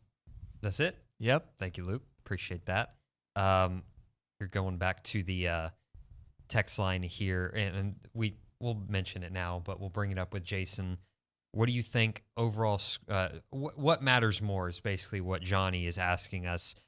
Georgia's class this year is up in the 300s, or are we worried about A&M, overall prospect score / grade, which is around 92.25 for the Aggies, which puts them 4th nationally. They don't have the numbers this year, I guess. Yeah. About 12 signees so far. I probably should have pulled up Georgia's class, but I'm sure it's up towards, I think it's like 28 players or something like that. So, I'm sure there's a little bit of validity to both. Like, obviously, if you're signing 28 kids and they're going to play at Georgia, they're good. Yeah. But I guess we can kind of see, if you look at A&M's #1 overall recruiting class, that a lot of those guys had some pretty high grades, and some of them aren't even playing college football anymore. So it really all depends. So, I guess somewhere in the middle is I think the answer, Johnny. Not sure, but what are your thoughts on that? Yeah, I think there needs to be a balance, and obviously not every player you sign is going to be a 5-star. But I remember, I think the comment that was made when either it was when A&M had that like the #1 recruiting class, it was that the punter or kicker or somebody was like rated as like the lowest ranked recruit. So they were like, they needed to not count him in the like average because it's weighing A&M down. Yeah. I think recruiting rankings, you should never be obsessed with stars, rankings, point, like if you're a 90.01 or 90.02, none of that truly should matter when you're evaluating players. And I think sometimes it's easy to get lost in that because you're looking for the highest rated class or highest rated players. I think to me, after what we just went through, none of that matters. It's just go find a baller, go find someone who's going to work their butt off and want to be at A&M. But if I had to pick, I would say I think what matters to me more is probably the team composite score, which is what teams are ultimately judged on. 100%. We're going to hit a break here. On the other side, we're going to talk to Will Johnson of 12th Man Productions. He's going to be in studio here. Hopefully we can get him for 2 segments, if not the one. And we'll talk a little bit of everything: Aggie football, bowl game, Aggie basketball, both men's and women's. So should be a lot of fun. Keep it right here on TexAgs Radio, presented by David Gardner's Jewelers.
Welcome back in. TexAgs Radio, presented by David Gardner's Jewelers. We're here inside the Rollo Insurance Studio, and joining us now, Will Johnson, 12th Man Productions host, producer, part of the Aggie broadcast crew. How are you, Mr. Johnson? I'm good. Merry Christmas, guys. Merry Christmas to you. Where's your... I know. I was going to call it an ugly sweater, but that'd be offensive to Giants fans. but it's just a sweater. Just a sweater. Yeah. Well, where's yours, Nick? Don't worry. I've been hearing it on the chats and all that. I have a have something for you've later. Got something back yeah, there. Okay, that's saving it for yeah. later. I didn't want to wear it the whole show, but All anyways, right. All right. Fair enough. But anyways, we're talking about it beforehand. It's been a while since we've had you in here. I think before the football season, obviously lots has changed, to put it shortly. Since it's a different time. Indeed, it is. So I guess we'll start off with the obvious. Just what are your thoughts on the hiring of Coach Mike Elko? Oh, I'm thrilled. I really liked the guy as a defensive coordinator. When he was at A&M, getting to know him, was just impressed with him. I think it's obvious to say that he's an intelligent guy. I mean, he is an Ivy League graduate for one, but just when you get to talk to him in conversation, his knowledge of football, his knowledge of defense, you just realize there's a real intelligence to him about the game. So I think that's what jumps out for you. And at first, that's what jumps out. But just the fact, when you talk to him, you get to realize that this guy loves A&M. I mean, his background was Penn. He was over at Duke as a head coach. He was at Notre Dame, as Wake Forest, kind of schools in the East. Then he came to Texas A&M to kind of break that trend as a defensive coordinator, but you could tell he fell in love with A&M, and it's just kind of refreshing to see a coach that is – I don't know if he calls it his dream school, but you can tell he feels like he's home. He feels like he's where he belongs, and he developed in those 4 years as a defensive coordinator a deep love for Texas A&M, and it's exciting to see a guy who's going to lead the program that has those kind of feelings. Yeah, I want to take you back to the Pulse episode following the Mississippi State game. Y'all do an incredible job with that every week, but how did you navigate that? Because you normally don't have to cover a coaching change in the middle of a Pulse episode, but I want to take you into like what your mindset was going into that epised. Boy, a lot has happened. Even since Mississippi State, even since that game. Well, let's see. We learned of Coach Fisher's dismissal that Sunday, the day after the game. In that world, you're going to need some people to come in to talk. What we usually do is kind of feature a player, an aspect of the program, then we get on with the game. Yeah. And then it's your post-game speeches and your wrap-up of the game. That's a traditional feel of a Pulse episode. One of the first things we talked about, Cade Key, our producer, Buddy Kimberlin, our director, I think one of the first things we talked about was shifting the game action up, because you're going to have to leave room on the back end to discuss the change that was just made. Fortunately, in our world, Ross Bjork held a Monday presser or was it Sunday? Was it the day after the game or 2 days after the game? I believe it was Monday. In any case, he held that presser in time for us to edit and put it on the air. That's the key. And then Ross, fortunately, he came into our studio to do a more in-depth interview about the decision. So you had those elements in place. You left room on the back end of the show, and our athletic director is so good about helping us, talking to us, that we got him in for some time to help dive into the decision on the back end of the show. So that's essentially what it was. It was a quick pivot, but we've maybe not in the aspect of a coaching change, but we've made quick pivots before when it comes to storylines, things like that. So it wasn't totally new. The magnitude of the decision was a little bit new for us on the Pulse. Yeah, y'all did a really good job the way they handled, you handled the post-game speech and all that good stuff. I felt like it was pretty deep. But just going back to the new head man, just, you're over there in that building. Has anything impressed you? What has impressed you most about the way he conducts his business, whether it be, Texas high school football stuff, maybe you've seen him talking to some recruits, or just anything stuck out to you? Yeah, well, we've talked to him twice.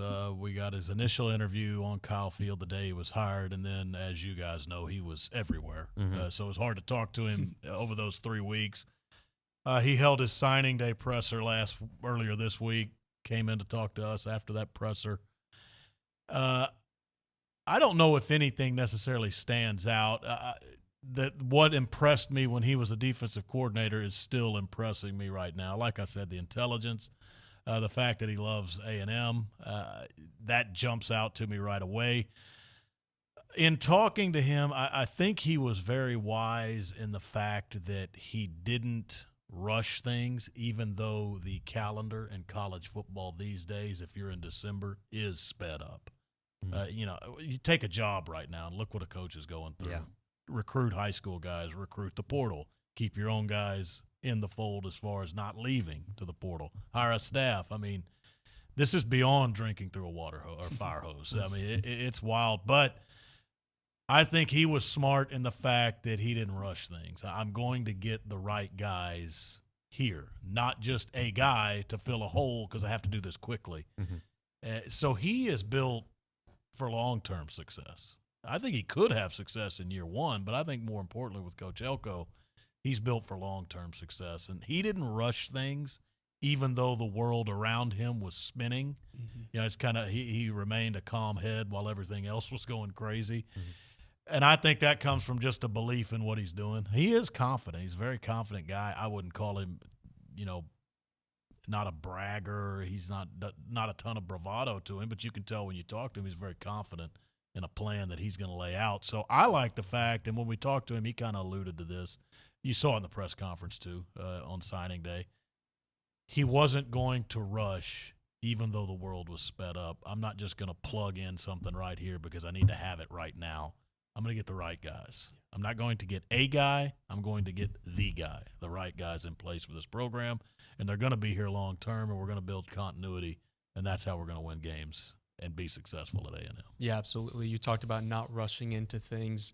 His coordinator hires, he's bringing in a lot of familiarity and guys that he worked with at Duke or at Richmond. What have your thoughts been so far on like the specific coordinator and position coach hires? The one that jumped out first to me, though, was Tommy Moffitt.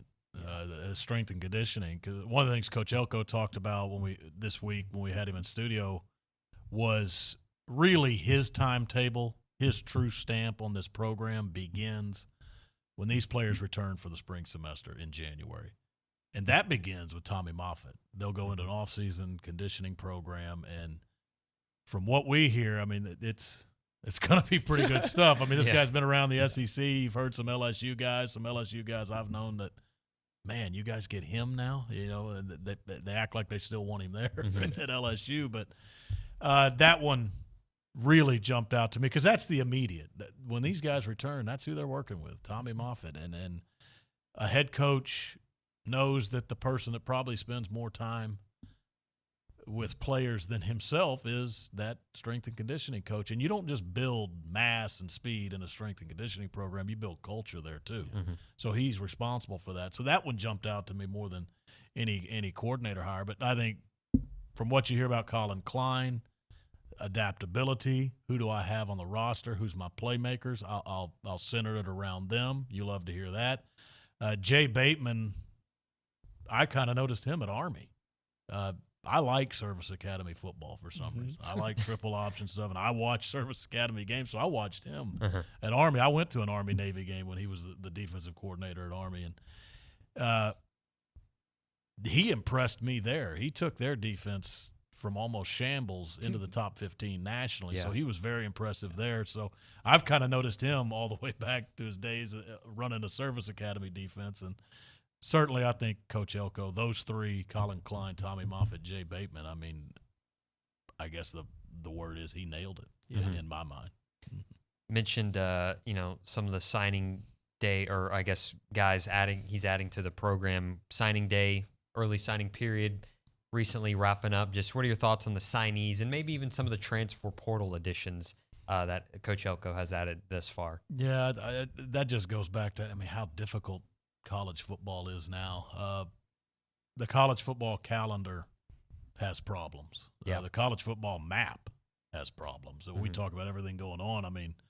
What about the map and the calendar? It's just you're going to have West Coast teams playing Rutgers in conference games. The calendar has Coach Elko taking a job and doing everything in the world. Doesn't seem humanly possible to keep up with all this. But the backbone of it all, this is who do you recruit? Who do you get in? And he wants to, I think, build with recruiting. We know what he said about high school football in the state of Texas, getting back into relationships with coaches around this state. I think a lot of this class was kind of built otherwise, and he had to keep a lot of these guys in the fold. So I think the way he wants to do it will come. This recruiting class, he had to do it with some things that were already in place. But that Florida trio really impresses me, Solomon Williams being one of them. They seem like a group of guys that can really play. The transfer portals stuff, I think you get the transfer portal names are harder for me because I always just look at the college they came from. Yeah. So, the Central Michigan DB, that's who all Trey Jones. Yeah. The Louisiana Tech wide receiver. Cyrus Allen. Yeah. So I'll always just look at what school they went to. But is it Will Lee from Kansas State? Will Lee, Yeah. So I think that's a huge get right there. So he definitely got some help, and I think it's very, very impressive how he did this. Transfer portal guys and recruits from high school in the short amount of time within that whirlwind that's going on in his world right now. Yeah, with everything that's going on, there is still a game to be played. In 5 days. Can you give us your early thoughts, maybe expectations, or just what you're looking to see in that game against Oklahoma State? Yeah, I keep thinking that I'm going to watch what I think Coach Elko would be watching when he sees it. But Coach Elko said he's not going to be too much in an observation role or an evaluation role in this game. He just wants to go down there and support the guys. Yeah. He wants this group to close out the season right in the best way they can. So I don't think he's going to put a ton of stock in a guy that plays great. That guy doesn't have a leg up going forward in his program. If a guy struggles in this game, that doesn't mean they're behind as they step into the way his program will run. So he's going to be more supportive and more in an observation role. But I guarantee you, I'll watch the game. You know, if somebody does something well, I'm going to be thinking, man, I wonder what Coach Elko thought of that. He's got to like that. But bowl games are what they are now. You get guys going to the NFL, so they opt out of the game. Edger and Cooper, big loss there. You get some guys going into the transfer portal. They won't play in the game. Injuries are a part of this. But it's an interesting dynamic because I've said this on our radio show that Oklahoma State is the one right now with the stability. I mean, that's a 20-year head coach over there. Yeah. And they've got a roster that's full for this game. A&M is the team going through the transition, piecing together who's going to play, what's the depth chart look like, don't have a full coaching staff. So it's just in terms of stability going into the game, it's advantage Oklahoma State. But I think it speaks volumes about how actually talented A&M's roster is there's a lot of people think, and I'm one of them, that A&M can be right in there and actually win the game despite all that's going on in a time of transition with their program. So A&M has a shot in this one. I think Ollie Gordon, I think he's playing as we sit here on December 22nd. Hadn't been an opt-out yet, but they're going to want to run him, and they're going to know that A&M has some of the guys that were big on the defensive front not playing in the game, Edger and Cooper being one of those, so they're going to want to run him. It's still a pretty good defensive front. There's still a lot of good pieces there. Now, obviously, maybe there's not as much depth as there was in the regular season. If that defensive front can hold up to Ollie Gordon and him rushing the football, A&M's chances, they really do have a chance if they can stop Ollie Gordon with kind of a piecemeal defensive front, if you can say that. But it's going to take some turnovers. It's going to take some big plays. A&M will need a few of those. Hit a big play downfield, rip the ball away a time or two. I say it can't be +1 turnover margin. This game's got to be +2 or more. So that's just the way I look at it. How, I guess, mixed feelings here, but getting to watch Max Wright one final time. Obviously, Anias is out with his hand injury. I think he would have played if he could have. But, some of those guys that are playing their last game in the maroon and white, Sam Matthews, 12th man last time there. So just how exciting and I guess kind of sad will it be to see those guys play one last time. Those things are bittersweet. Good thing about guys like that, Anias Smith, Max Wright, Sam Matthews, they don't go away from the program. Yeah. I mean, you're going to see them on the sidelines on game days. They're going to come around here to spring games, things like that. Guys that have that deep love for A&M, like those three you just mentioned, it's not the last time you see those guys. Now you enjoy how hard they play, how well they play at times. So you don't see them in the pads and the maroon and white jersey anymore. But Yeah, that is. You're right. That's bittersweet. Max Wright is as good an Aggie as you will ever meet. But I just know that, I mean, it might be next year's season opener Notre Dame. Max Wright will be right back down there on the sidelines, and they're guys that'll help the program in any way they can. Aniyah Smith, I mean, he's going to be active in this game. On the sidelines. He's not playing. He's coaching. I mean, if a receiver does something wrong, the first person they meet on the sidelines is probably going to be Aniyah Smith, not an actual coach on the staff. But you know they're going to be around. You know they love A&M, and you know you're going to see them again. Yeah, you always enjoy the plays they make. But when you get to know these guys as people, you're glad you're not finished with them as people yet, because you know they're going to be Aggies for life, and they'll be right back around here soon. Can we keep you around for one more short segment on the other side? Sweet. It's the holidays. Our office is empty, man. Awesome. Sweet. Well, we'll do that. We'll hit a break. One more segment with Will Johnson here in studio. On the other side, you're listening to TexAgs Radio, presented by David Gardner's Jewelers.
Welcome back in. TexAgs Radio, presented by David Gardner's Jewelers. Got Will Johnson here in studio with us for one more short segment. So, Will, let's talk a little Aggie hoops. Start with the men's. Just, what are your thoughts on the team so far? 7-4 with 2 winnable games before SEC play starts. So, dropped a couple of games you probably wanted, in non-conference, but overall just probably in a better spot this year than they have been in years prior. Yeah, my quick statement is they're fine. That schedule I mean, you don't usually see it in college basketball, but they played, I would say, 10 games in a row that you really have to show up for if you're going to win them. And, I mean, even throw in an Oral Roberts, who's not quite what they were in the past. But if you don't show up against an Oral Roberts team, they know how to beat you. They know how to beat big boy teams. Mm-hmm. But now DePaul is down. It's a name program, but they're down. But really, I mean, that was a 10-game stretch where, I mean, you had to arrive at the gym ready. How many times do you see teams just load up with cupcakes in the non-conference portion of the schedule? They get to their league and they're 12-1 or they're 11-2, and all of a sudden you see them later on they're 6-10 in their league. Well, the Aggies are ready for SEC play, and like you mentioned, 2 winnables. I fully expect them to go into conference play 9-4 with a fantastic strength of schedule. The net will not be a problem. So that's the thing with me. They're fine. Yeah, you want the Memphis game. You didn't shoot it well. I mean, you may want that back a little bit, but Memphis is pretty good. Memphis is doing a lot of good things out there. FAU, I mean, that's the Final Four darling of last year, and they could make an NCAA tournament run. So the loss, there's not a bad loss, and now that you roll into SEC play, you don't really see a bad loss on the schedule, even if you drop some of those. But they're fine. They're fine in the net. They're fine strength of schedule-wise. Getting through 9-4 if you take care of business in these next 2 games in non-conference, it's a lot better than what most people are going to give you credit for at 9-4 in non-conference, because it's one of the best non-league schedules anybody put together in the country. So men's basketball is fine. Want to see Boots back on the floor consistently. That's the only concern that I have right now. You hope he's okay, hope he's back ready to go. But and if he is, that's going to be a hard team to deal with, SEC play and on to the postseason. Yeah, Joni Taylor's team, 9 wins all of last season. They've got 11 before Christmas. Your thoughts overall on what she's done for this program? Well, the transfers are just I think they're fantastic. Coulibaly, Aisha Coulibaly, India Rogers. And the one that strikes me is Lauren Ware. I mean, we talked to Joni opening day because we had their first game on the SEC Network Plus package. And she said that Lauren Ware is going to go out and almost fill up every column on the score sheet except points. But then a few games in, we were kind of looking at Joni Taylor like, well, what did you mean by the points? Because she does fill up all the columns, but she scores too. And I mean, I think Lauren Ware is fun to watch. But like Tap Bent says, my partner, he mentions you get their starting 5 on the floor, and you look at 4 of them, and they can go for a double-double any night. So thrilled with the way they're playing, already surpassing that win total from last year. They've got themselves in a good place record-wise going into conference play. Obviously, it's going to ramp up considerably once you hit the SEC. But if you can hold serve in the SEC, get your share of the home games, pick off a few on the road, now you're talking about in her second year, that's an NCAA tournament team. Absolutely. Well, Will, thank you so much for coming in studio with us. Merry Christmas to you and yours. Merry Christmas, guys. Yeah, really appreciate it. I've become a Lions fan because of Dan Campbell. Next year I'm going to show up in the Lions Lions candy cane sweater. It's a good investment. Yeah. On the other side, we'll get to Jason Howell, get his thoughts on early signing day, all that and more on TexAgs Radio, presented by David Gardner's Jewelers.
Welcome back in. TexAgs Radio presented by David Gardner's Jewelers. 10 o'clock hour, the last hour of TexAgs Radio before we hit our little Christmas break. On Christmas Day, you'll hear a best of presentation and all that good stuff. But right now, we're going to go out to the Brian Foley Law Hotline to talk to TexAgs senior recruiting analyst Jason Howell. He was on the show on Tuesday, I believe. Quick turnaround for you, Jason. Sorry for getting you back on here so quickly, but we had an early signing period. I guess that's still going on to talk about. So good morning. How are you? I'm great, and I am always available. Let's go. Let's do it. So we got news to talk about. Yeah, no kidding. Let's dive right into it, though. Just what are your overall thoughts on the early signing haul up to this point? Could get some additions later today. We'll see, but just of the guys that have already signed, just what are you thinking?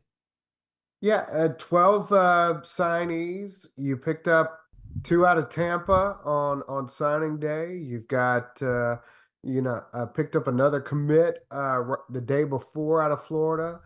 Overall, I think you got to feel pretty good about it. If you can get out of this day without Dominic McKinley signing somewhere and maybe adding a couple more, you could really close this period strong and prepare yourself into February looking pretty good. Overall, I think Mike Elko's done about as good a job as you could have expected. Yeah, it's never easy to recruit during a coaching change, but how much are you impressed with Coach Elko's efforts to get active on the trail, go meet with the Texas high school coaches, get on the phone with these commits and recommit these players and lock them down for early signing? It's been incredible. It really has. He's been, like Bronny's been saying, I'm sure it's been said all over the place on TexAgs, but he's, drinking out of a fire hose. There's so many different things that he has to do, whether it's meeting with these kids and their families and coaches or other coaches across the state, or just filling out, recruiting his roster and filling out his coaching staff. He's had so many different things going on, and to be able to do what he's done in this signing period, I'd say it's phenomenal. I give him an A+. Is there a particular signee so far that you're going to be most excited to watch in maroon and white?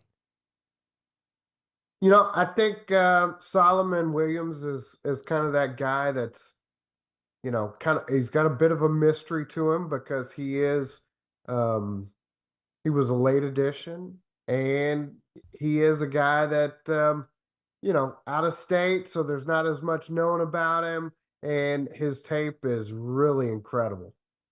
So he's at coming off the edge. He's a guy that can come in and make a pretty instant impact. There's a spot on the field for that kind of presence, and he's the kind of guy that can come in and maybe fill that need right off the bat. So at least find a spot in the rotation there. So I look at him as a guy to keep an eye on. It's got a little bit of mystery to him and a lot of upside. Who would you say is the most, I guess you could say, underrated or undercovered or underappreciated signee in this class that maybe a lot of people aren't hearing about, but they're going to hear about in the coming years? I'm a huge fan of Ashton Funk. We had him number 1 overall in the state at one point early in the process. Very high floor guy. Like he doesn't give you a whole lot of problems. He is a guy that he's a coach on the field, very intelligent, plays a physical brand of football. I want to say I like the length. I think he's got the length and everything to stay out at an offensive tackle, and I think he's going to be a really, really good player at A&M and a contributor over the course of his career. I don't see what I guess some of the other ranking services have there, but yeah, he's a guy I think is undervalued across the recruiting spectrum, if you will. So I really like what he brings to the table. Talking to TexAgs senior recruiting analyst Jason Howell on the Brian Foley Law Hotline. Jason, would you say everything went as expected for the Ags, even with some of the flips like Ty Anthony Smith going to Texas? That was kind of expected. Would you say everything went according to plan for Coach Elko and his staff? Yeah, I mean, yeah, that's what you had on the table. Ty Anthony that's one that Brian Browninger was all over. He was all over what was about to happen there, and people on TexAgs had a pretty good idea what to expect there. You never like to see it, but it is what it is. And overall, yeah, you won the battles you thought you were going to win. There were a few still out there. We'll see what happens with Dalen, and see what happens late with a few others. What needs to happen for A&M between now and National Signing Day? I mean, really, when it comes to those two guys, you've just got to continue to build those relationships. And I think with Bussey and Dominic McKinley, you're getting them, on campus, or getting them around the coaches, whether that's during in-home visits and everything, and just continuing to build those bonds. I think that's going to be really important to both of those guys. It played a huge factor in both of their decisions early on, the first time around, and getting them comfortable around the staff. I think the College Station, Texas A&M environment has already won those guys over. But getting them, back to where they're comfortable with the coaches and everything is going to be is the biggest thing that A&M is going to have to fight on that front. And then, you still have to address the issues with the roster, and that's going to, be with the portal as well as the rest of the high school recruiting class. You may see a few prospects emerge late. There are some guys that are unsigned out there. I wouldn't say any of them have been on A&M's radar to this point, but we'll see, in January as things kind of come back around and the staff makes new evaluations. But I look for running back. I look for, some help along the offensive line, cornerback, the main spots that that we've been talking about the last couple months.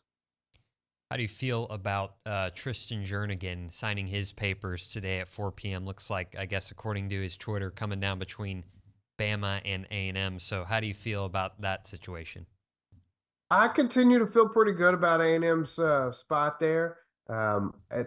Going into that final weekend, there were a lot of questions there. Alabama really came on strong, made a strong push. But I think the visit to A&M on that final weekend was able to help push A&M to the front. And, we'll see if they were able to hold them off all the way. But everything I'm hearing, I still feel really good about A&M standing there. And talk about a guy I really like. Tristan Jernigan is a guy that played 2 years of stand-up linebacker. He came off the edge as a sophomore. Only turned 17. I want to say he turned 17 this fall, so he'll barely be 17 when he arrives on campus in January if he actually picks A&M today. So, this is a young prospect, high upside, brings a lot to the table. I'm really excited to see what he could possibly bring to the table if he actually ends up in College Station. What would you say if you could only pick one highlight tape to show to the masses from all the signees that A&M has? one player whose highlight tape stands out the most, who would you pick? Ooh, man, I'll be honest. I don't know if let me look real quick, make sure I'm you know, I'd probably have to go with Solomon. Just his just his his twitch off the edge. The first few plays of that highlight reel, they're really going to catch your attention. I think that's a good answer. I was going to go with either him or Ernest Campbell. Ernest Campbell looks fun to watch. Oh, they're both incredible. Just watch Ernest run 100-meter.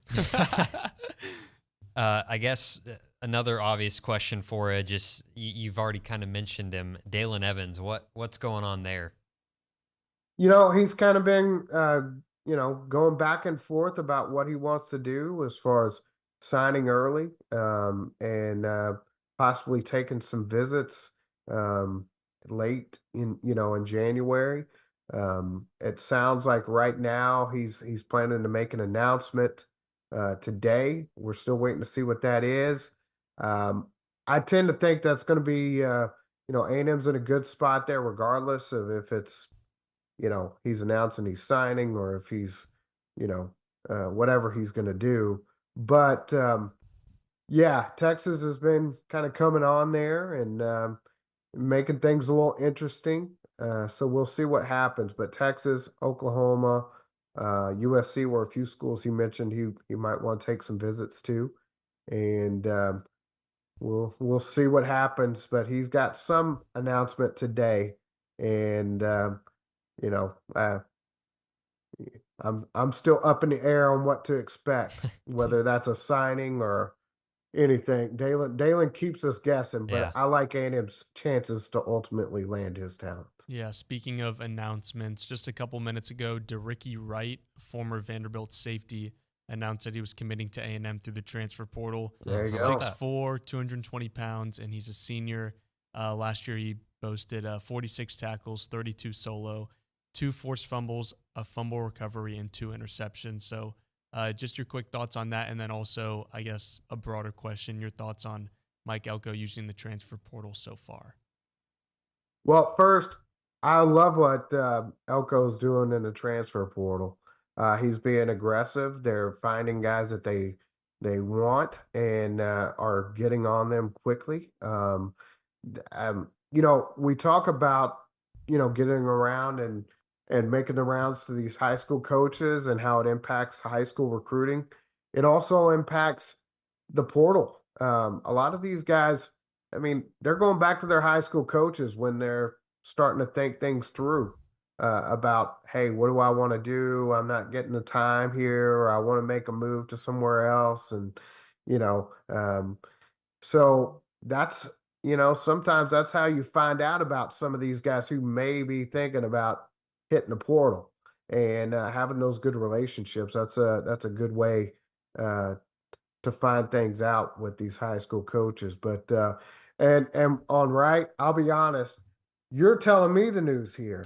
So so I haven't really done a whole lot of research. Sounds like a pretty awesome prospect and addition, somebody that's going to bring a lot of experience, and I look forward to digging more into him, to be honest. So, but I'd be out of bounds giving a off the cuff analysis there, but always good to see an addition. It sounds like is a position of need as well. So, talking to Jason Howell here on the Brian Foley Law Hotline. Jason, this might be kind of a dumb question, but like, how quickly does, obviously Coach Elko and his staff have been focused on 2025 prospects and further, but how quickly does, I guess, the focus shift to them after early signing period? Does it change at all?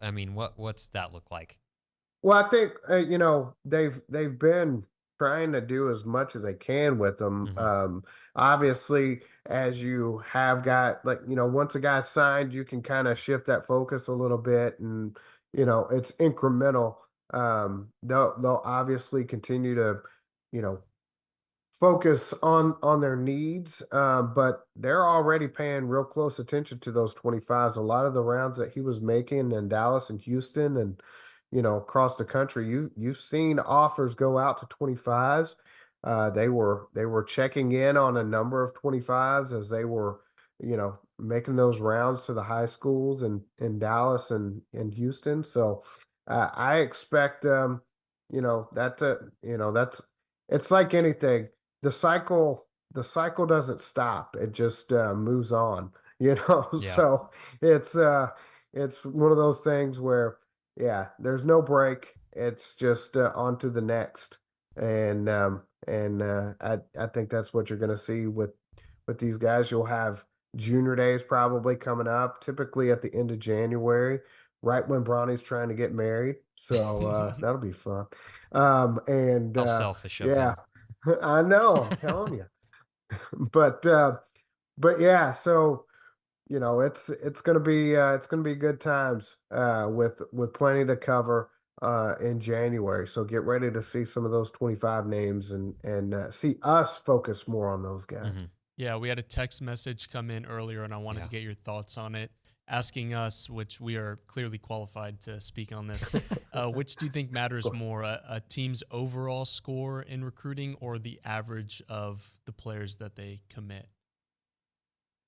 Well, typically on those, the way those algorithms are calculated and everything, they tend to lop off some of the bottom of a bigger class anyways.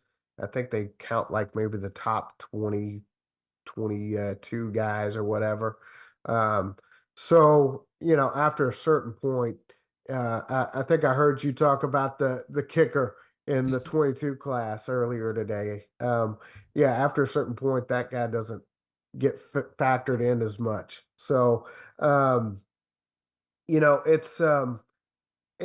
it's always the average, the quality over the quantity.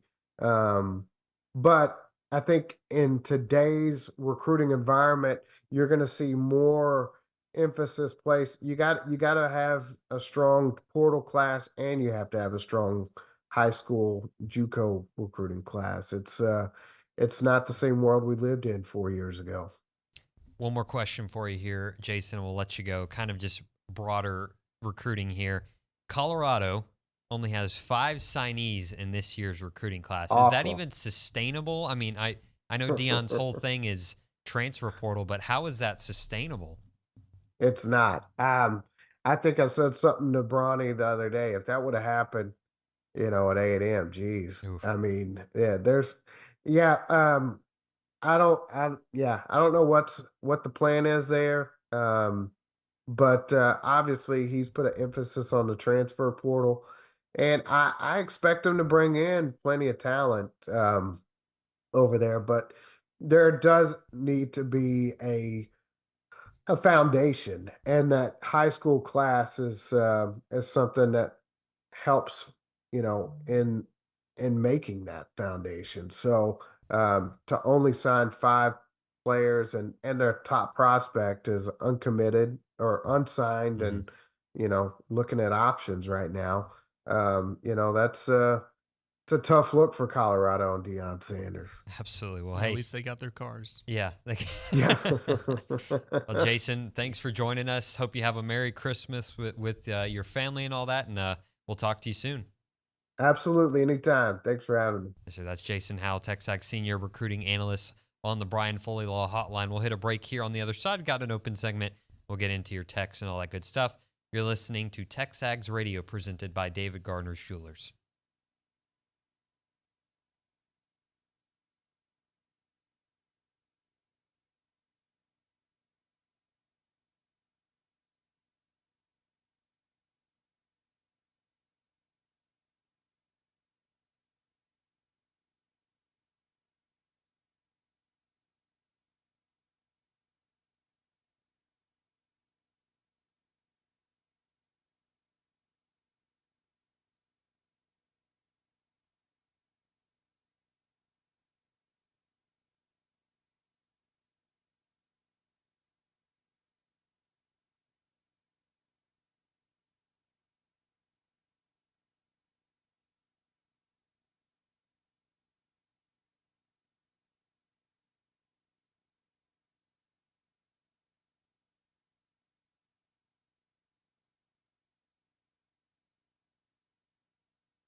Welcome back in. TexAgs Radio presented by David Gardner's Jeweler. See, that's a banger right there. That just, you can listen to that all day and just be completely fine. But anyways, TexAgs Radio presented by David Gardner's Jewelers. Nick Savage here filling in for David Nuno with Luke Evangelist. And Bronny has a little bit more context to the DeRicky Wright commitment. He posted this on our boards recently. So if you don't, go check out TexAgs.com Premium and get you a membership. But here's one, Bronny says, here's one that came out of nowhere today as Texas A&M has added 6'4", 220-pound DB/linebacker transfer DeRicky Wright.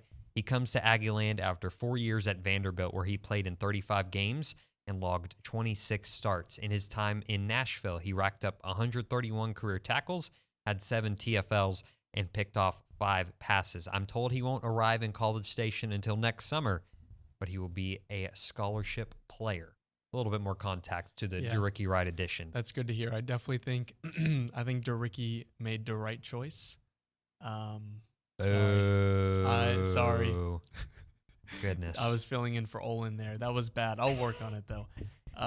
Speaking of additions, we just got a text message about an ex-College Station wide receiver who committed to A&M through the portal, Wesley Watson. He was at Kansas State with Colin Klein earlier. He went to A&M Consolidated High School, spent 1 year at Kansas State as a freshman, and is now a preferred walk-on for Texas A&M. That's awesome. Cool to see him coming home, play with. I wonder if they played together, if he played with Chance Johnson by any chance, who's a linebacker over there for the Aggies. Did Chance go to College Station High? Yeah. I think or did he go to Consolidated? Okay, sorry. My bad. Wrong school. I bet they must have played against each other. Yeah, so that'll be fun to see. Yeah.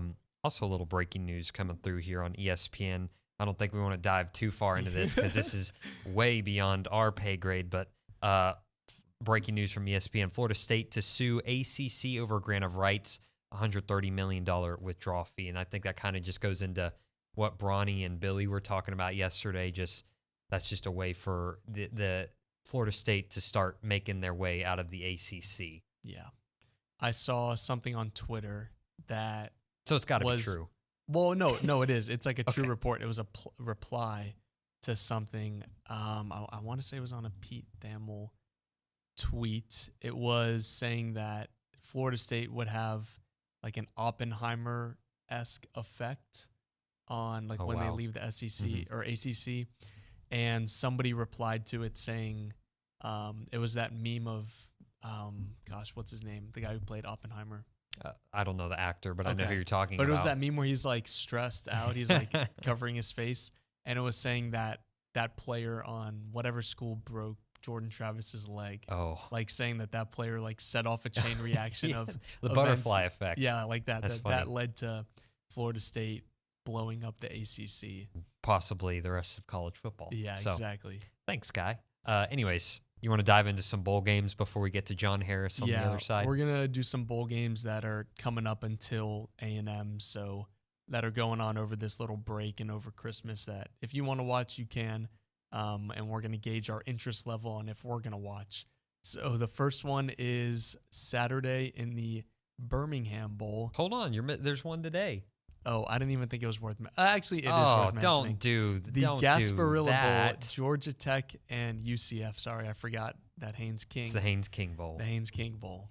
Your thoughts on that and if you're going to watch? I mean, yeah, because it's a bowl game on a Friday. Why not? I mean, I'm doing the bowl pick'em thing, confidence pick'em. Got $150 riding on it. So, hopefully, I don't know who I picked in that one, to be completely honest with you, but I probably picked Georgia Tech, low confidence. So, I mean, sure, I'm interested in all of these games just for that reason. Like, I found myself glued to the TV the other day watching, who was it? Western Kentucky and Old Dominion. That was a crazy game. Because I picked Western Kentucky. They were down, 28-7 at half? Yeah. And they battled back and won it in halftime. So, it only won me like 5 confidence points or something like that. But either way, a win is a win. Yeah, you'll take it. My interest level is 0. I will not be watching that game because I will be covering the men's basketball game at 7 o'clock. So I feel like most people will probably be watching that instead of Georgia Tech. Next up, the Birmingham Bowl, Troy versus Duke. I'm interested in it because, as we've heard, you could expect probably Coach Elko's staff to fill out maybe a little bit more after this game is over. So interested in that. It is an interesting matchup to see a 11-2 good, what are they, Sun Belt team take on a Power 5 school. So we'll see if Troy can hold up, but I don't. I'll give you a score 5. Yeah, there you go, 5. I would say for this game it's probably 6 or 7, a little bit higher, just because Trooper Taylor is coaching that game for Duke and he's going to be coming over to A&M. So I'm interested to see how that staff does in a, I guess, depleted roster and coaching staff, how they prepare for that bowl game, because ultimately some of those pieces will be coming over to Coach A&M. So. Yep. Next up, how about James Madison versus good. Air Force? You skipped Arkansas State, Northern Illinois. Yeah, I don't care about that Good. game. I will go. I'm sorry. Richard says Luke is correct. He won't be watching bowl games tonight. He will be watching the hapless Detroit Red Wings on my computer during Oops. Just thought I'd mention that. James Madison Air Force. James Madison was everyone's darling right at the beginning of the year, and they got upset by App State. Yikes. Yeah. That's might be the best game of the day, to be completely honest with you. So I'll go 7. I'm going to go 10 because oh wow, James Madison, there was a point in time where the NCAA was not going to let them go to a bowl game. So finally the NCAA did something right. What changed there? Did they run out of bowl eligible teams? I don't know what the official change was, but I'm just happy that they actually get to play in a bowl game. Yeah. And the Armed Forces Bowl is always good, kind of close to my home. So I'll be excited to watch that one. Next up, let's skip up to Utah versus Northwestern. What he skipped was Georgia State, Utah State, both 6-6, and South Alabama, Eastern Michigan, both 6-6. So skip. Utah, Northwestern. Man, it's crazy how far Utah fell without Cam Rising. Yeah. But I mean, I guess you miss your starting quarterback. That could be expected. But I'll go. That's probably the most, like, I don't know if you want to say Northwestern is a big name, but bigger program matchup there on that Saturday. So I'll go 6. Give me Utah. Yeah, I would probably say 6 too, mostly because I want to see what uniforms Utah wears. Because I remember when they played in the Rose Bowl, they had that special helmet with the rose on it. So we'll see if they do something interesting for the Las Vegas Bowl. Maybe put like a slot machine on the side of their helmet. Yeah, I don't know. Let's skip up to, let's see, Tulane and Virginia Tech. When is that ball? That is that's December the Wednesday 27th. of the Aggies bowl game. No more Willie Fritz at Tulane. Skip. Don't care. Okay. I'll go 4. Yeah, I'll say 3. How about Louisville and USC? You can't just skip over the Duke Mayo Bowl. Okay, my bad. Your North Carolina Tar Heels. My fighting playoff appearance, North Carolina Tar Heels against West Virginia. Just kidding. I don't really care about that one either. Like 4. Louisville, USC. I think this is the I first. care Is about that the this one. first ranked team to appear in a bowl game? I think so. Just might. It is. Yeah. Is so Kansas ranked?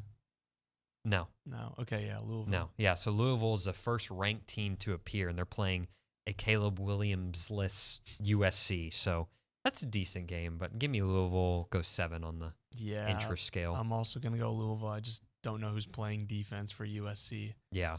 And that's pretty Bad much defense get worse. Somehow it got worse. That's pretty much it until A&M plays the nightcap, an 8 p.m. game against Oklahoma State. So a couple of those bowls we mentioned you can watch leading up to the A&M game, but we all know where everyone's eyes will be on December 27th at 8 p.m. 100%. Let's hit a break here. On the other side, we'll talk to Houston Texans sideline analyst John Harris, get his thoughts on the new Aggie DC. Haven't talked to him since last week, and a couple of other things. Have him break down the Texas Bowl because he will be there at NRG Stadium. So keep it right here. TexAgs Radio, presented by David Gardner's Jewelers.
Welcome back in. TexAgs Radio presented by David Gardner Jewelers. We're here inside the Rollo Insurance Studio. We're going to go out to the Brian Foley Law Hotline and talk to our good friend of the program. We didn't talk to him on Wednesday because it was National Signing Day, but we bring him in here on a Friday. John Harris of the Houston Texans and FootballTakeover.com. John, good morning. How are you?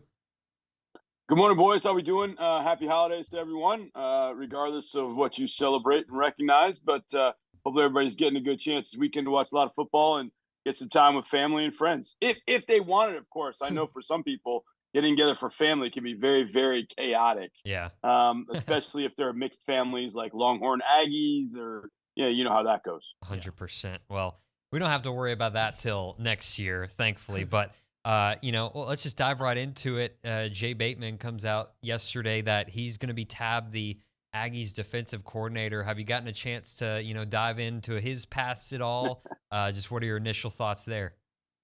Not too much, but I like the move though. Just knowing that name in various college coaching circles, I think it's a solid move. I feel like Elko's put together a pretty solid staff and what they've done. I really like the Colin Klein hire. I thought that was fantastic. Bringing along Bateman, who's got experience at a number of different levels, I think is going to be great for them. I just feel like, it's funny. I had this conversation actually with Gerard Johnson in the hallway the other day, and we were just kind of chatting and talking about, just A&M. And it's interesting how I feel like when Jimbo was hired, it was, Jimbo's won a national championship there, so he's definitely going to do it here. And then he would bring on hires that I thought were like the Bobby Petrino hire. I thought was a good one, as long as Jimbo let him be Bobby Petrino. I don't know if we ever got there. Mm-hmm. The DJ Durkin hire was always kind of with a side eye, like, hey, y'all did see what happened at Maryland, right? And I'm all for giving a guy a second chance, but that's a little dicey. But I look at Elko's hires and I feel like, man, Colin Klein, that's a good hire. Jay Bateman, good hire. I feel like he's put together a solid coaching staff that maybe they haven't done it like Jimbo, like win a national championship, or, like Bobby Petrino, like a big, big, big name. But they put together solid, young, aggressive coaches that I think are going to get better and better in due time and end up making for a more well-rounded coaching staff. And I think that's going to eventually make what they're doing even better. And okay, so Jimbo's no longer there. So are they going to recruit at that high a level? Well, if you have coaches that can develop 4 stars and 3 stars, then you're going to be okay regardless. So I like what he's done. I like the Bateman hire. I saw that and I thought, man, I feel like everything is solid, and that's not a bad word. I think too many people get caught up on, oh my God, he hired such and such. When the Bobby Petrino hire happened, I think everybody was like, of course, the first thing was, okay, are you going to mesh with Bobby Petrino and Jimbo Fisher? And obviously that didn't really come to fruition. So what you get is the best fit in coaches. That is with the best fit with their players. And I feel like that's what Mike Elko is doing with this Aggie staff. And it's going to be representative in the play, I think, of the Aggies going forward. With everything that Mike Elko's got going on off the field, there's still a game to be played, the Texas Bowl on Wednesday. What are you expecting from A&M, and what are you looking to see from them against Oklahoma State? I don't have an expectation in the world, to be honest, man. With bowl games now, it's funny. I had this conversation with a buddy of mine who likes to pick my brain for various wagering things. And we got to the bowl games and he was like, you want to help me with this, bowl pool? And I was like, nope, because you have no idea like who's playing, who's in, even if you haven't heard anything, you can find out, a night before, like, oh yeah, man, the entire offensive line's decided not to play. Like, okay. So I don't, I joke about that a little bit, but I really don't. We're going to actually get a chance to catch up with Elijah the night before the game at an event here in Houston, which I'm looking forward to. And I'll be calling the game for Sports Radio 610, which will be fun with Brett Dolan. But in all honesty, I don't know what to expect, because I feel like Elijah will have him playing hard. I think that's kind of a given. I think the guys that do walk on the field that night are going to end up playing. The young guys are going to kind of use it as a springboard into spring practice, into the new era with Elko. I think veterans put the last bit of tape on for college or for NFL teams to take a look at. So I don't mean to be flippant with the question, but honestly, I don't know. I really don't know what to expect. I mean, I look at Oklahoma State, and if you ask me, how are you going to stop Oklahoma State? I'm like, well, man, you better tackle Ollie Gordon. That's going to be fun. But I don't know if Oklahoma State would have Ollie Gordon play. I mean, I know he's a sophomore. I know he's coming back, but he's taken a beating this year. Do you want him to take another 25 carry beating against an SEC defense? I'd shy away from that. But if you take Ollie Gordon out of the offense for Oklahoma State, you got Alan Bowman and nothing. No offense. I mean, Brendan Presley's great, but if you don't have Ollie Gordon, you've really got a 3-9 football team for Oklahoma State. And Oklahoma State defensively can't stop either the pass or the run. So I feel like Jalen Henderson is going to have an opportunity to show off what he can do. I think they can mix in quarterback run.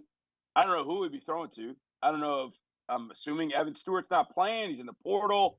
Is he not? Bowl games have just become this melange of craziness, which is kind of fun. But I give you 2 years ago, LSU had Brian Kelly coming in. Oh, yeah. And so they were coming into the game against Kansas State.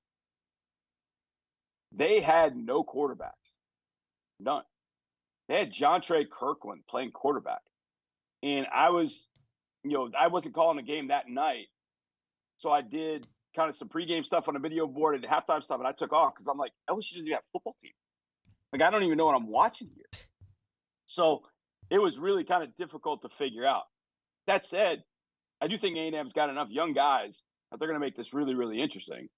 And I don't know that Oklahoma State can make it interesting, especially if they're going to limit Ollie Gordon, which I haven't heard one way or the other. But I got to think with how important he is to the program that they're going to probably limit him in some way, shape, or form.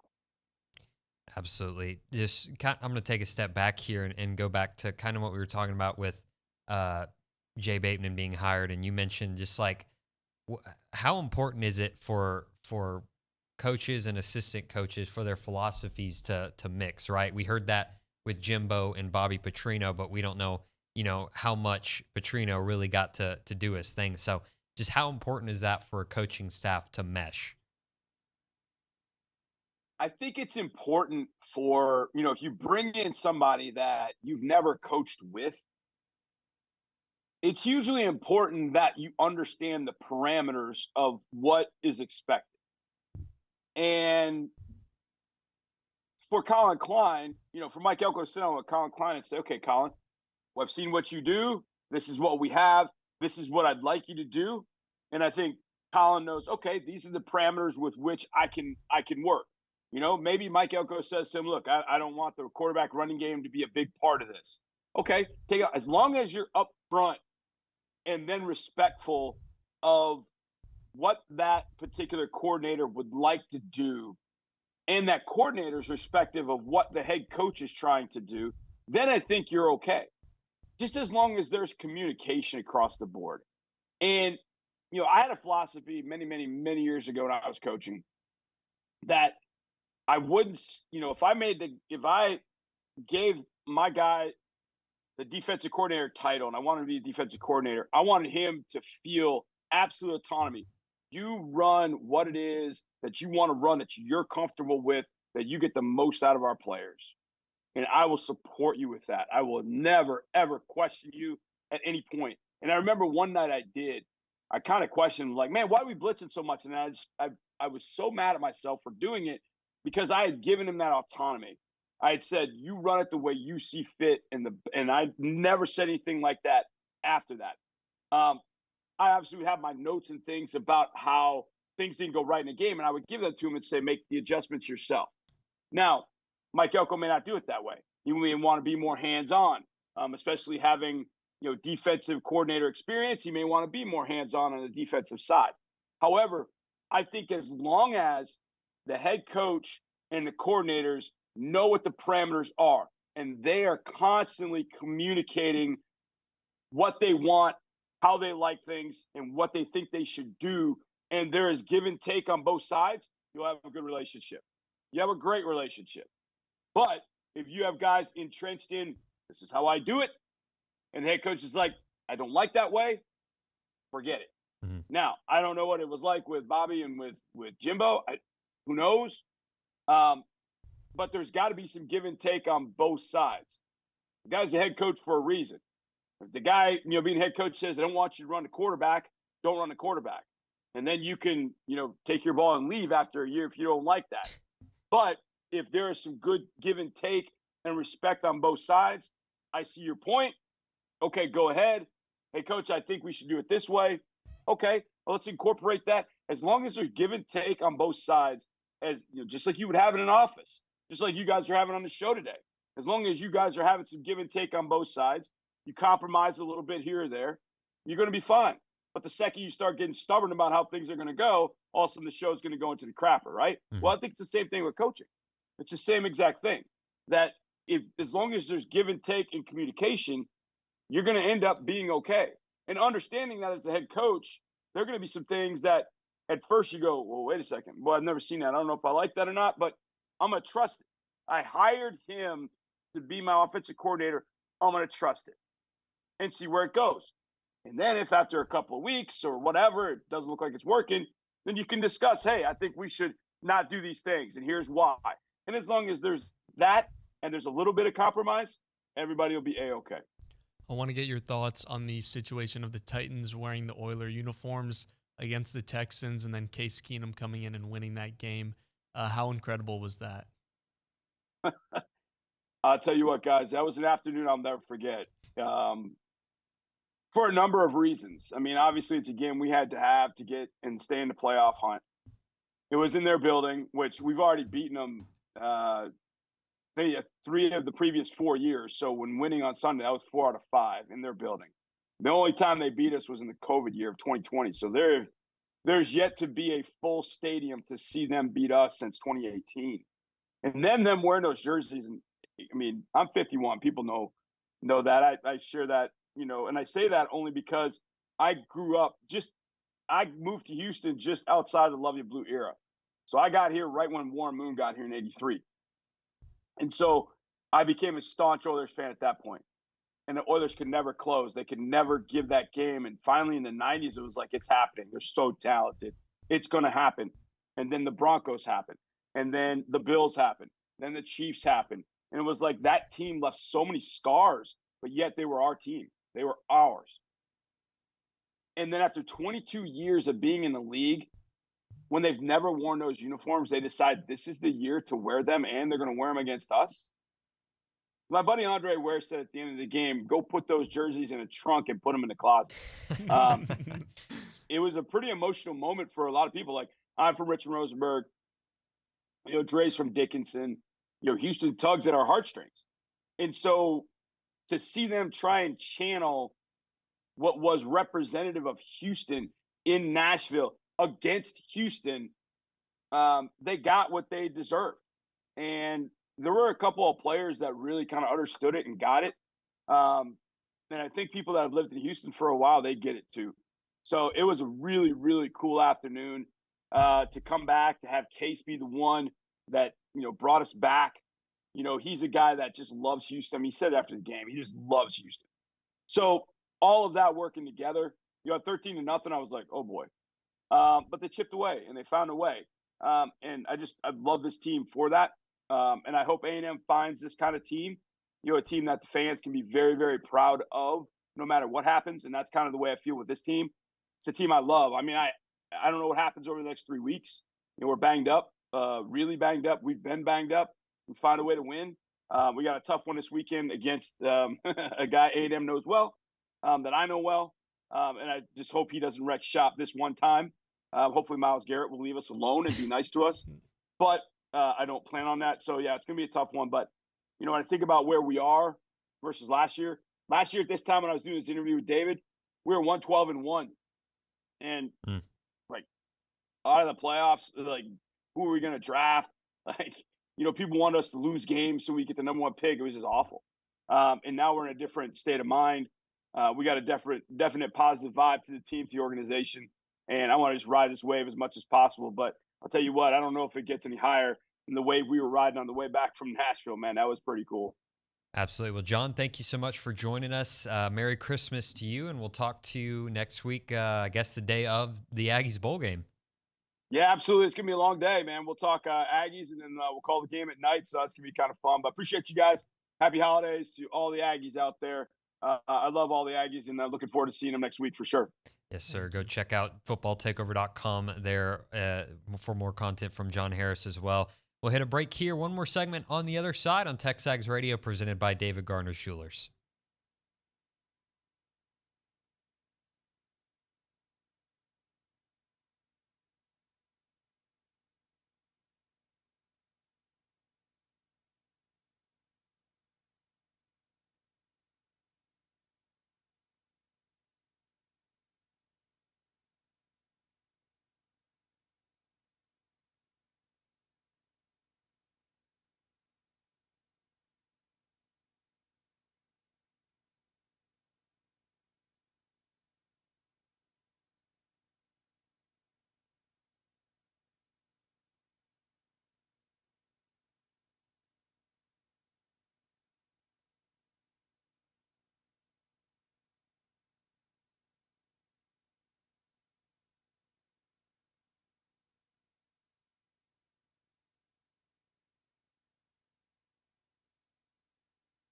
From friends and neighbors you know and trust.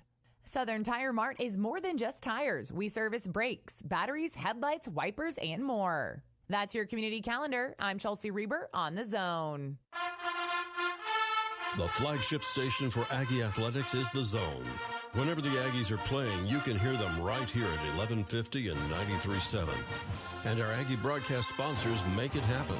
Schulte Roofing, home of the bulletproof roof guarantee. Gulf States Toyota, unparalleled service for the Toyota customer. And Twin Peaks, eats, drinks, and scenic views. Listen to the games on The Zone 1150 and 93.7 FM. Does your bank know your first name? At Normandy State Bank, they do. Normandy State Bank is locally owned, controlled, and operated. This local personal touch means banking decisions are made on site the same day you request it. Normandy State makes banking easy. They're open Saturdays, offer state-of-the-art online banking, bill paying, fund transfers, check and statement images. Normandy State, where customer service is their priority. Normandy State Bank, rock solid. Member FDIC. Run with confidence in 2024 in the seat of a new Bobcat loader or excavator. Bobcat of the Brazos Valley is your trusted partner in compact equipment. Take advantage of the Section 179 tax savings before the end of the year. Invest in the equipment you need to supercharge your business. Save now on the purchase of new Bobcat loaders and excavators. Visit them today at their Bryan location on Highway 21 or check them out at bobcatofthebrazosvalley.com. Bobcat of the Brazos Valley is not a tax advisor. The information provided by Bobcat of the Brazos Valley or its representatives is for general informational purposes only. Please consult your financial advisor or tax attorney for more information. The college football playoff semifinals. First at the Rose Bowl game. No matter what the external circumstances are, it's not going to change what we came here to do. Number 1 Michigan faces number 4 Alabama. Let all naysayers know. Then at the All-State Sugar Bowl. Washington undefeated. Second-ranked Washington faces number 3 Texas. Texas is back is not a punchline. Listen to the college football semifinals New Year's Day starting at 4 right here on The Zone.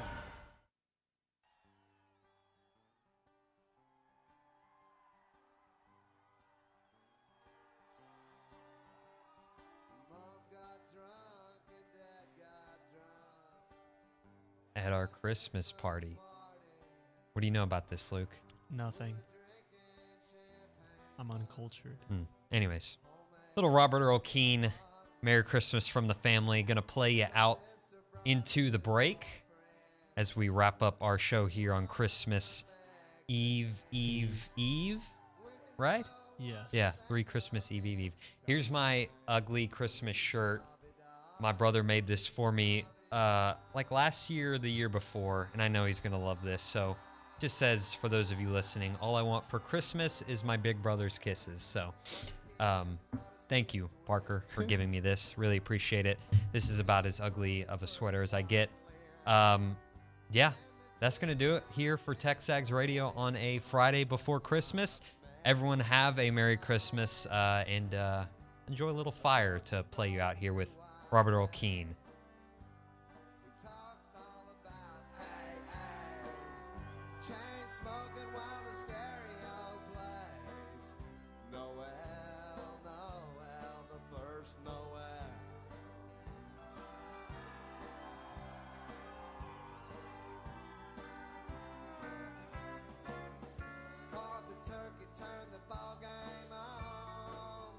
Margaritas when the eggnog's gone.